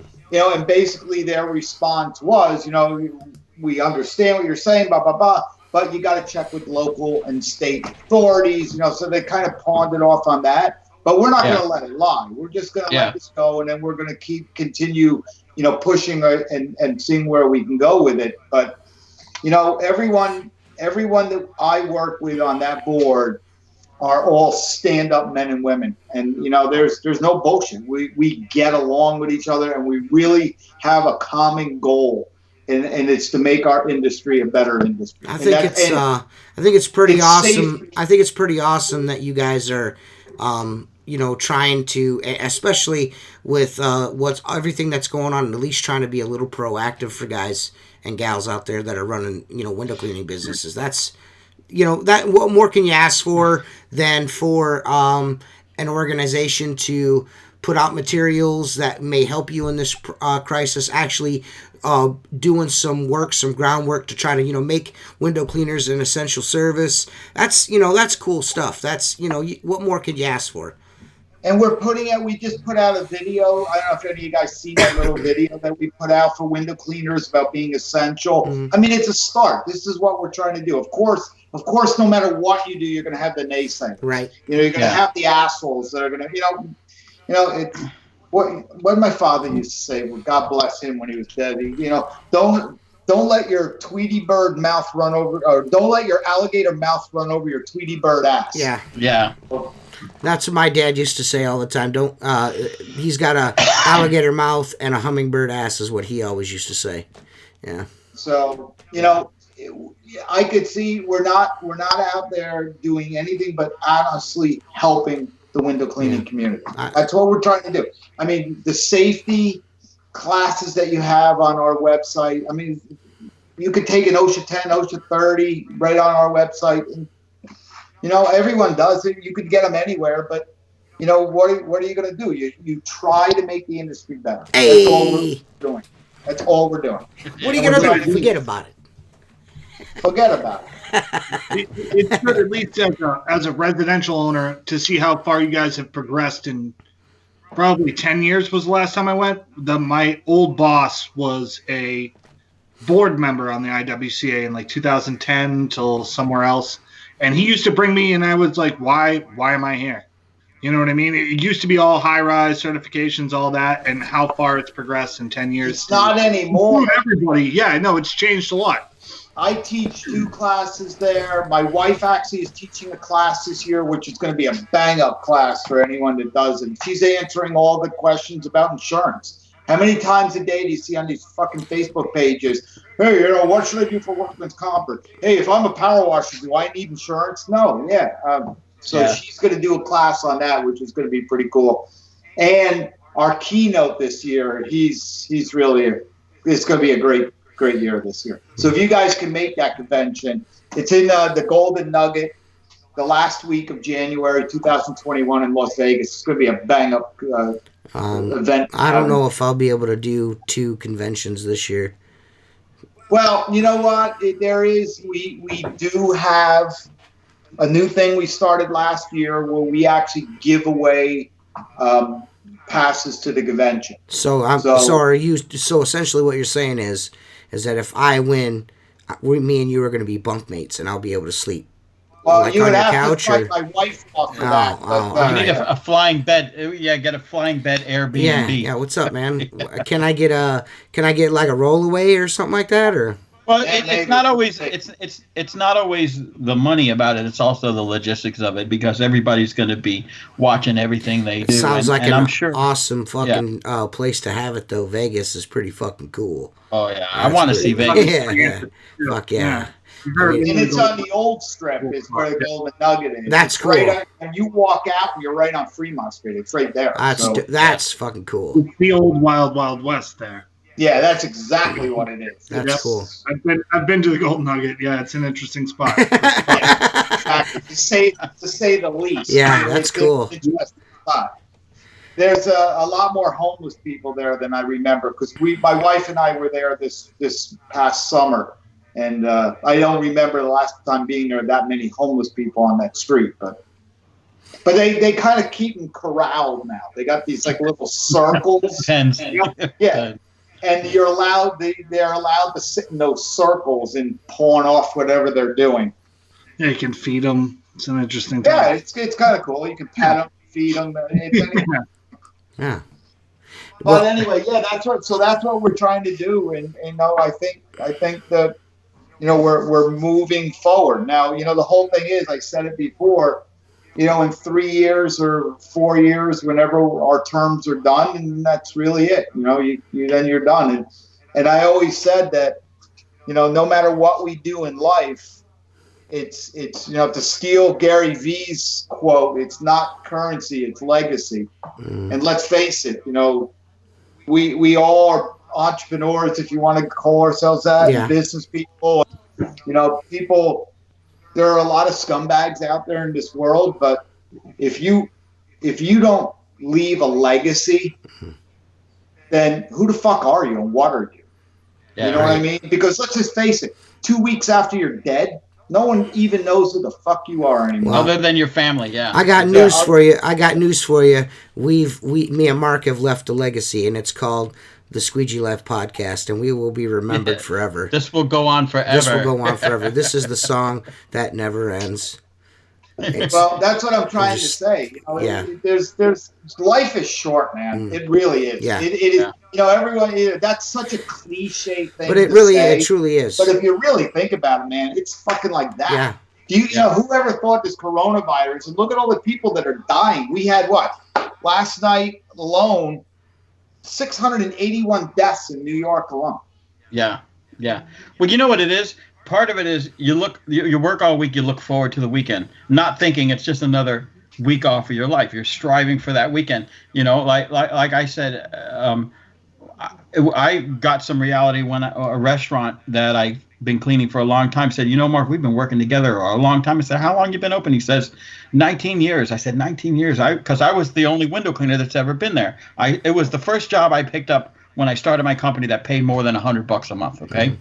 So his name is Mike. He says to me, it's pretty scary. It's that long. I go, what's even scarier? When I started this job, I had an infant in a bassinet, and now I have a kid that just graduated high school. And I've been coming here every fucking Tuesday for 18 years. And then you start to say, it's just like a blink of an eye. It's fucking gone. It's gone. Yeah.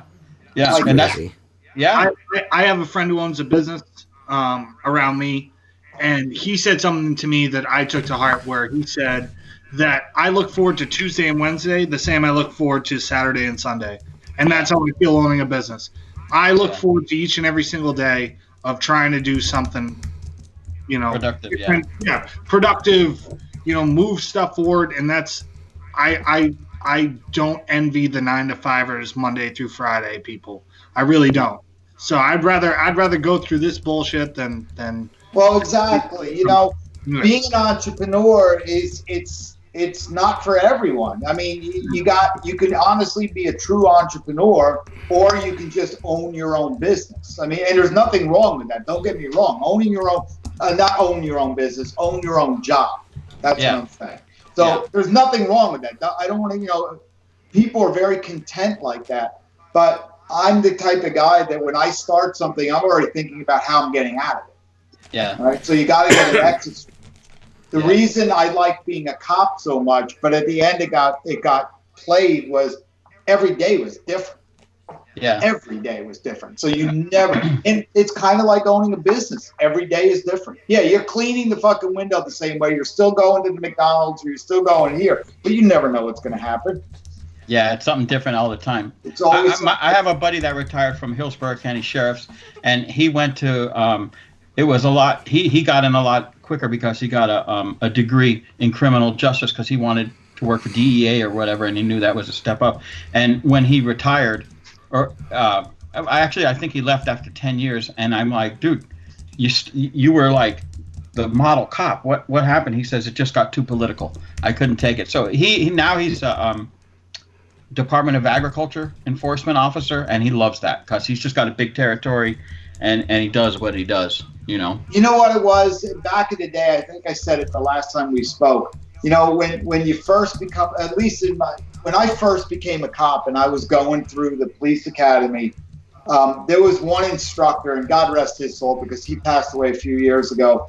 But he came in there and he was teaching a class on basically dealing with the public. How a cop is supposed to be the guy and never have harsh judgments against anyone. The whole fucking bullshit that you listen to, which goes right out the door with the first asshole you meet.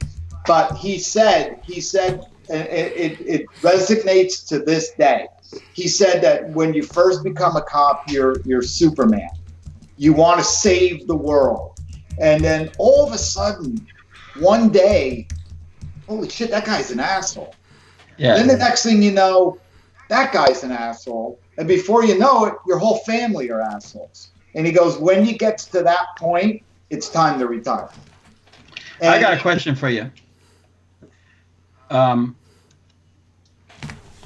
Things have changed for police officers over the last 8 to 10 years. That's obvious, okay? Oh, yeah. I was taught to respect police officers, and I still respect obviously have mad respect for anyone in law enforcement or firefighters or any of that. But return back 20 years ago and put today's youth in the lack of fucking respect. And I say that because it pisses me off for police officers. Would you still have gone on the police force with the way people are now? Yeah, because when you first do it, your mindset is the mindset of becoming a cop. And it's probably one of the hardest jobs to get today. It really is a tough job to get. Yeah. My son has been going to college now to become a pilot. That's what he wanted to do. He was studying, business, air business. He got his interim pilot's license right now, and he was going to become a commercial pilot. And then when he had a semester left before this shit started, and they threw everyone out of school, so now he's back home again. Mm-hmm. And we were talking the other night, and he's like, I'm kind of thinking maybe I want to be a cop. And I'm like, no. Yeah. No. And I'm not that guy that will ever tell somebody not to do something. I could give a shit what he does as long as he does a job. He has to have a job. You're not going to be some lazy fuck sitting around the house, right? And he isn't, because since he was 10 years old, he's always worked. He's worked somewhere. Let me say one thing for what it's worth. I have a friend, a very, very close friend that's a private pilot, and he was a commercial pilot. My brother just retired from the Air Force, and he's a pilot. And your son should know that the demand for pilots nowadays to finish what he started and get that pilot's license, because the demand is huge. Nobody wants to be pilots anymore. Trust me. His mother and I have been preaching that since the day he started. Yeah. My brother got out before he retired from the Air Force. Okay. He had 4 job offers from major airlines. Right there. And they'll battle against each other for benefits. Oh, exactly. Let me tell you something. When he graduates, now everything's online. He knows that. Yeah. Right? He knows that. It's gonna be like that. He's gonna get picked up. But now he's saying, you know what? He's a big boy. I'm gonna let him make this decision. But I really am I'm frowning upon the whole police officer thing now, just simply because of the world we live in today. Yeah. Back in the day, not saying I did anything wrong, but back in the day, if someone got out of line, you smack them across the back of the head. Yeah. Smack them across the back of the head, and that was the end of it. It went home. Now everybody's videoing that shit. As soon as the cop pulls someone over, the video comes out.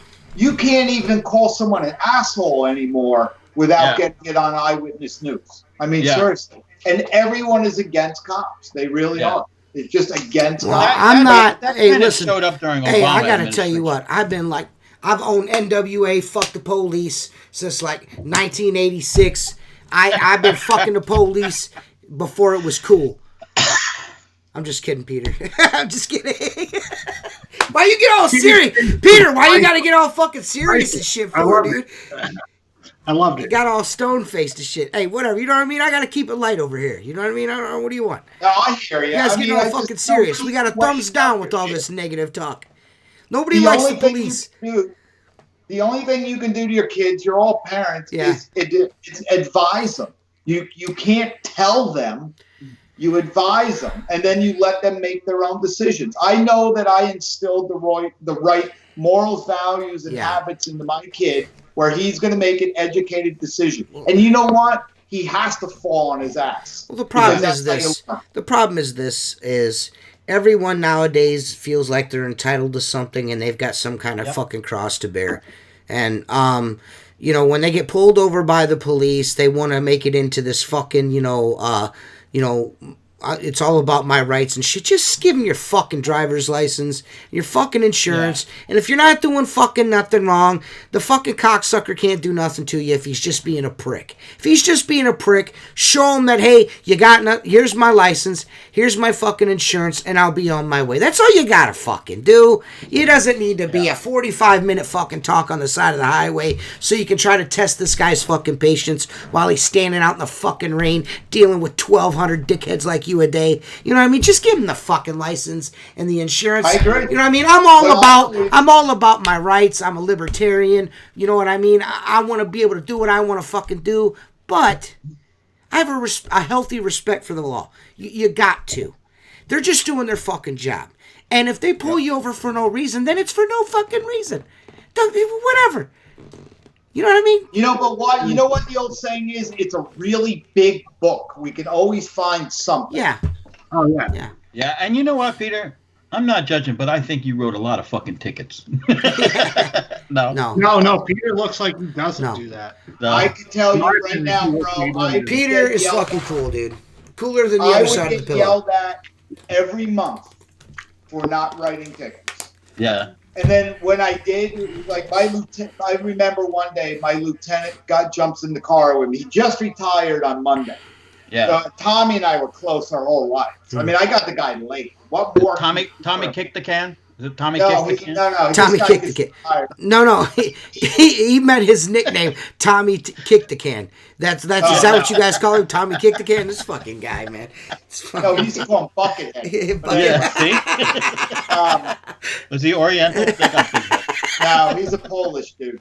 So anyway, fucking he jumps in the police car with me one day, and I go, "What are you doing?" And he goes, "Since you don't like writing tickets, today we're gonna go write tickets, and I'm teaching you how to write tickets." Mm-hmm. Yeah. And I looked at him, I go, "Dude, I got 6 months left till I fucking retire." Right. You're kidding me, right? Yeah, right. He goes, "Nope." He goes, "Let's go." So he's busting my balls. So right. out we go. He goes, "All right, let's pull over here and observe traffic." There goes a guy. Yeah, there was a speeder. I didn't see him. What? The whole fucking day. What I did do, though, is I did do a lot of arrests. I did have a lot of arrests. I didn't have patience for people that broke the law. Yeah. I'll say, I'm going to ask you something. I know you're a married man with children and all, but do you ever pull over a woman and, she offered to do some favors to get out of That's got to be a common occurrence. That has to be. Right, yeah. Have women used it? I can tell you that I was married. I was married previously. Okay. And I had 2 children. My 2 oldest children are through my first wife. Uh-huh. And that marriage didn't end well. Okay. All right. We got you. And I can tell you the best story I got about someone offering themselves to me is one night I was working a midnight shift. So it was probably around in New York, the bars close at 4 a.m. And there's a big lake in our township that starts in New York and ends in New Jersey. Matter of fact, Derek Jeter's house is on that. We actually clean his house now. We do his windows now. But the lake is called Greenwood Lake. Mm. And on the east side of Greenwood Lake, there was a bar on the state line called the Castle Tavern. So I was sitting there one night. It was like 90 degrees. It was like 2 o'clock in the morning. It was a beautiful night. Had all the windows open on the car. And all these drunk people or girls are coming out. They're all, "Hi, officer." We're just bullshitting the whole night. Mm. And all of a sudden, I hear this car, like coming up the driveway. It sounded like he was doing 100 miles an hour. He comes out of the fucking bar, across the street, through the front yard, and right into a woman's house. No shit. So I'm sitting there, and I'm like, did this just fucking happen? Right? Yeah, you were on duty, right? You're on duty. I was working. Yeah, I was in a police car. I'm sitting there. My dog's in the back. We're having a grand old time, right? So I call it in. I say, "I'll be out. I'll let you know." So there's already cars coming out to me. I walk up to the car, and I look inside, and there's this girl in there that is fucking blasted. Okay? And I'm looking at her, and I said, "Are you okay?" She goes, "Absolutely." I said, "Okay, do me a favor. Get out of the car then." She goes, "Nope." And I go, "Why not?" She goes, "I'm too fucking drunk." I said, "All right, well, you got to get out of the car because, like, there's smoke coming out of your car. You might set the house on fire. We got to get you out." So I get her out. She falls flat on her ass. I tried to do sobrieties. It was impossible. Mm-hmm. I would have given her the Heimlich. But so as I'm observing this young lady, she is just covered in tattoos and fucking Oh, she'd be covered in something if I was there. So, and she was definitely a butterface too, right? Okay, that's all right. So, you put a fucking hood on her. I put her in the police car, right? I put her in the police car. Mark doesn't even drink. Jesus Christ. Yeah, imagine. And we're going over the mountain now. The rest of the guys are at the scene trying to get the car out of the house. So I'm bringing her back to the station. I'm going over the mountain. And all of a sudden she starts yelling, pull over, pull over, pull over.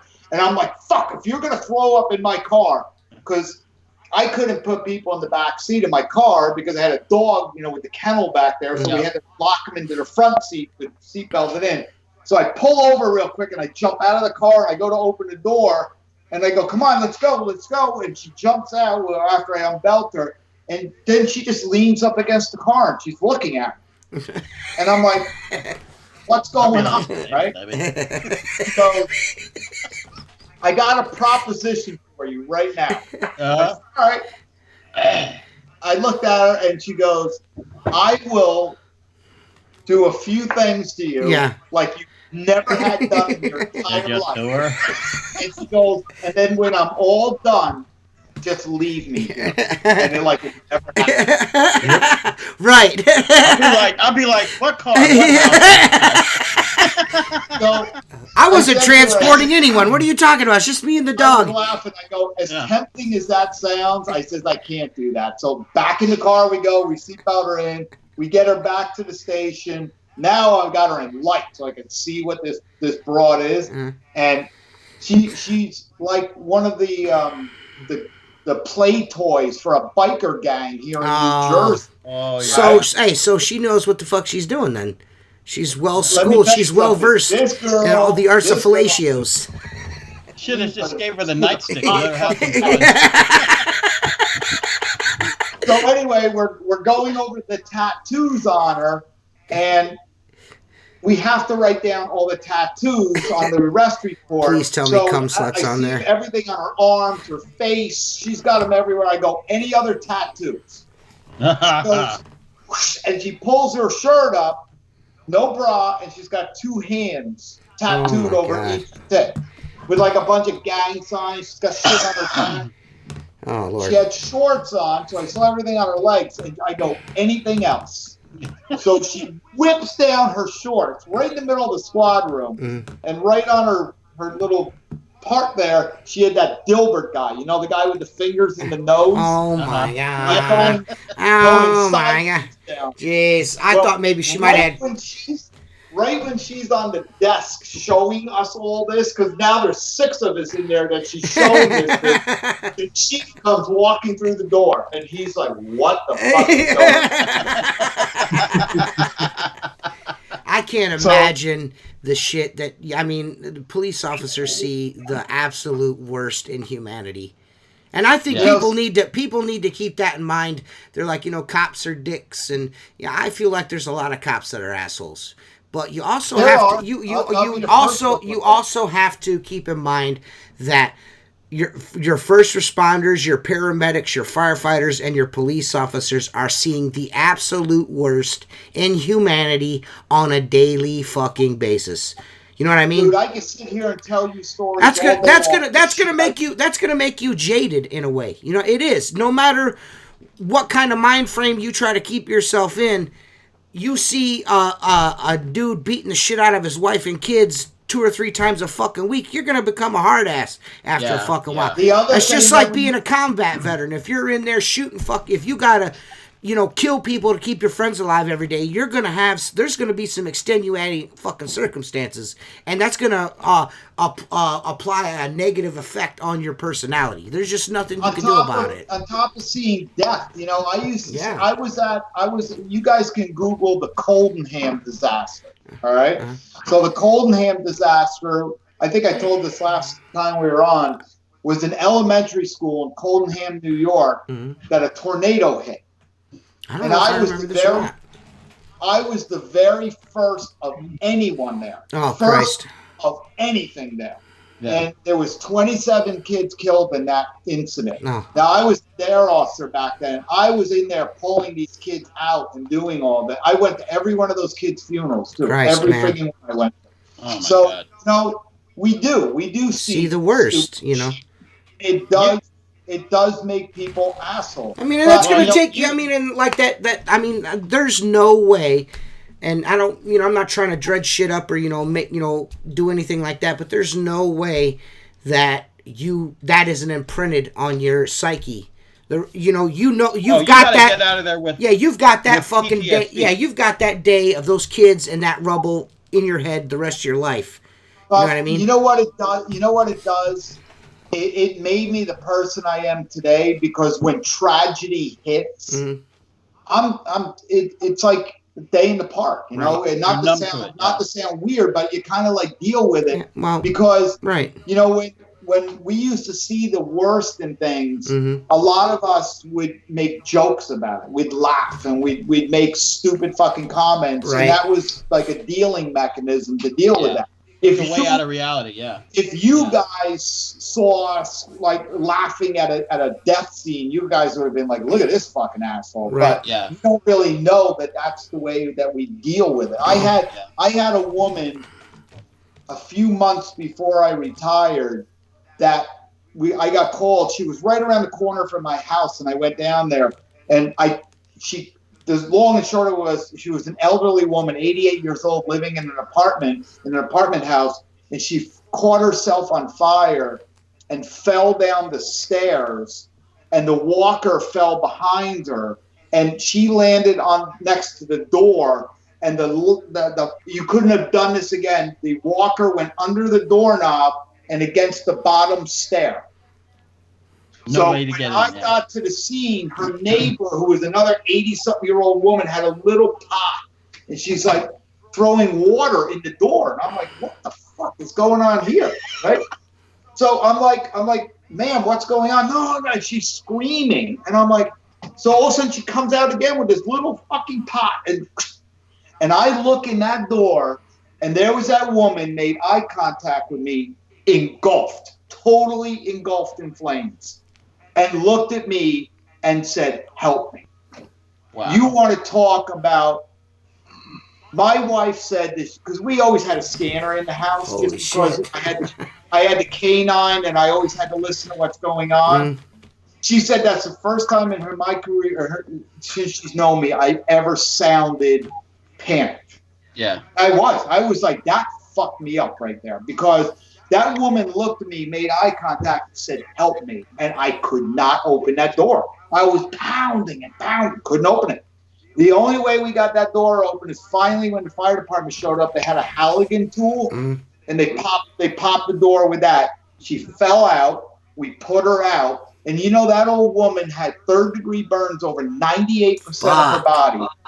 And she lived for 2 days before she finally passed. And she was 88 years old. Dude, and that is probably one of the most fucking painful things you could ever endure in your entire life is fucking being burnt. After that, that one got to me. That out of my whole career, out of all the deaths, I had my friend commit suicide and videotape it. And I had to go to the scene and get his body and watch the video. This reminds me of this dude.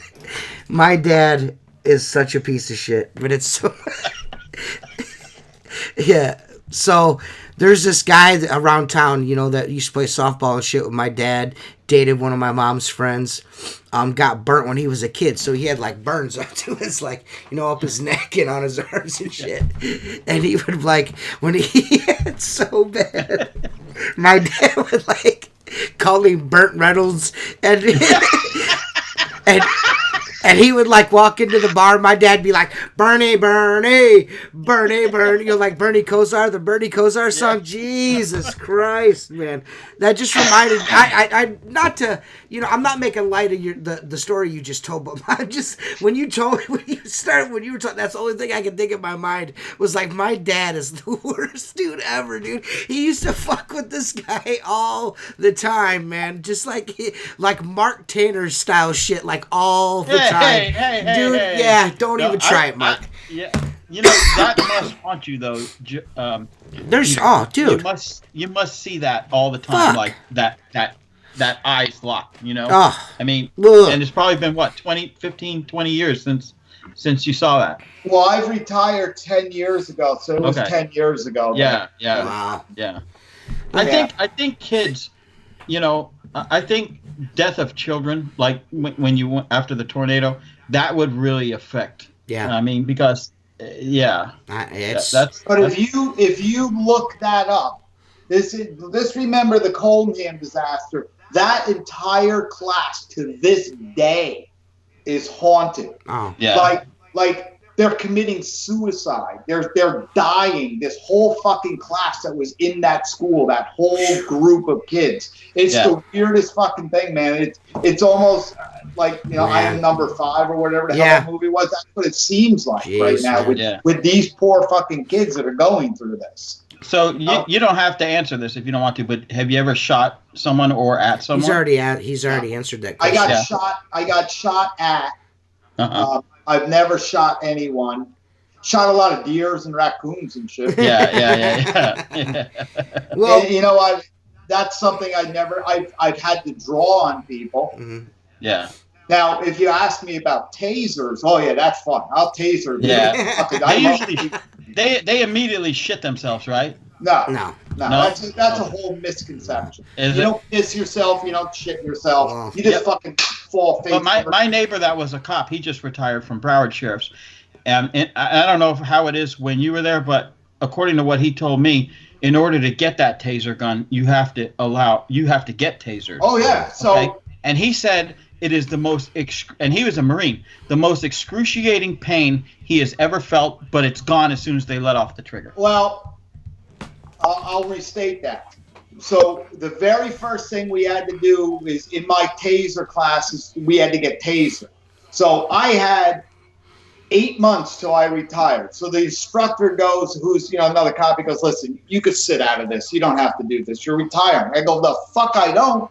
I said, because I was filled, the whole rest of my department was there, and most of these guys were young kids. And what kind of example am I setting if I'm the fucking old guy that's the pussy that ain't gonna get tased? But I said the only way I'm doing this is if I go first.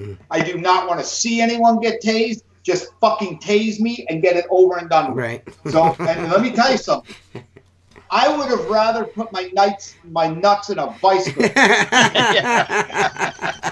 And what hurt me is, like you said, when it was over, but you tense up and you turn into a board. Like my calf muscles were sore for a week after. Yeah. The aftermath of stuff like that. But so when you draw the flying fish hooks on someone, they have no idea what the fuck is about to happen to them.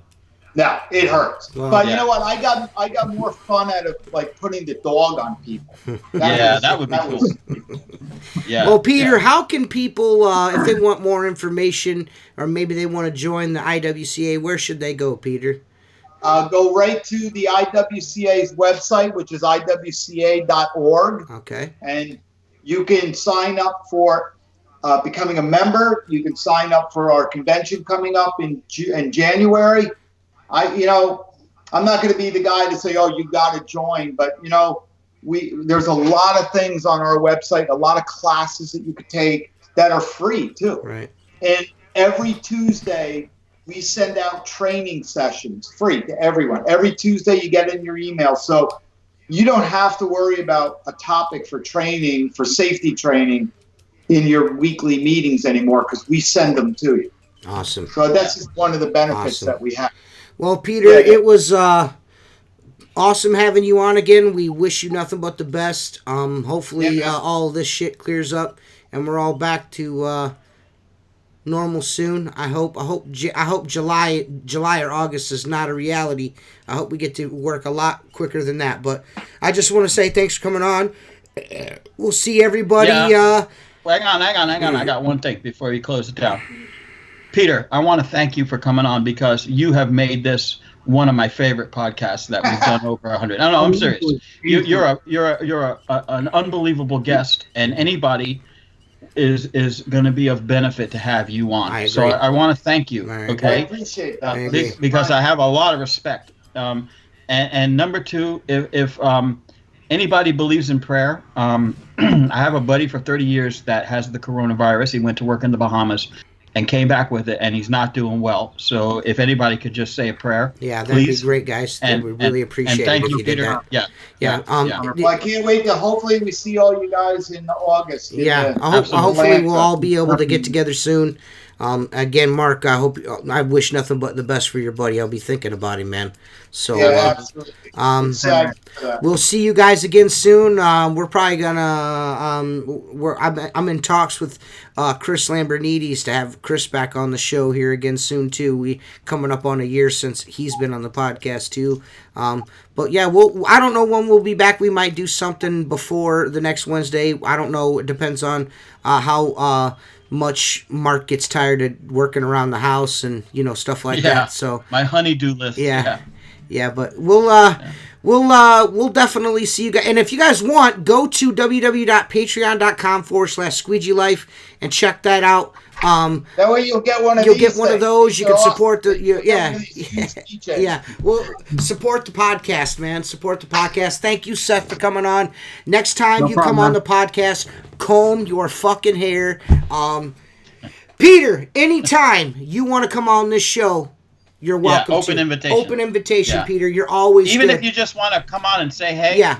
You're always welcome. Yeah, here. You're an awesome guest, Peter. Thank you so much. It, man. Yep. Thank you very much. We'll see you guys soon. Deuces.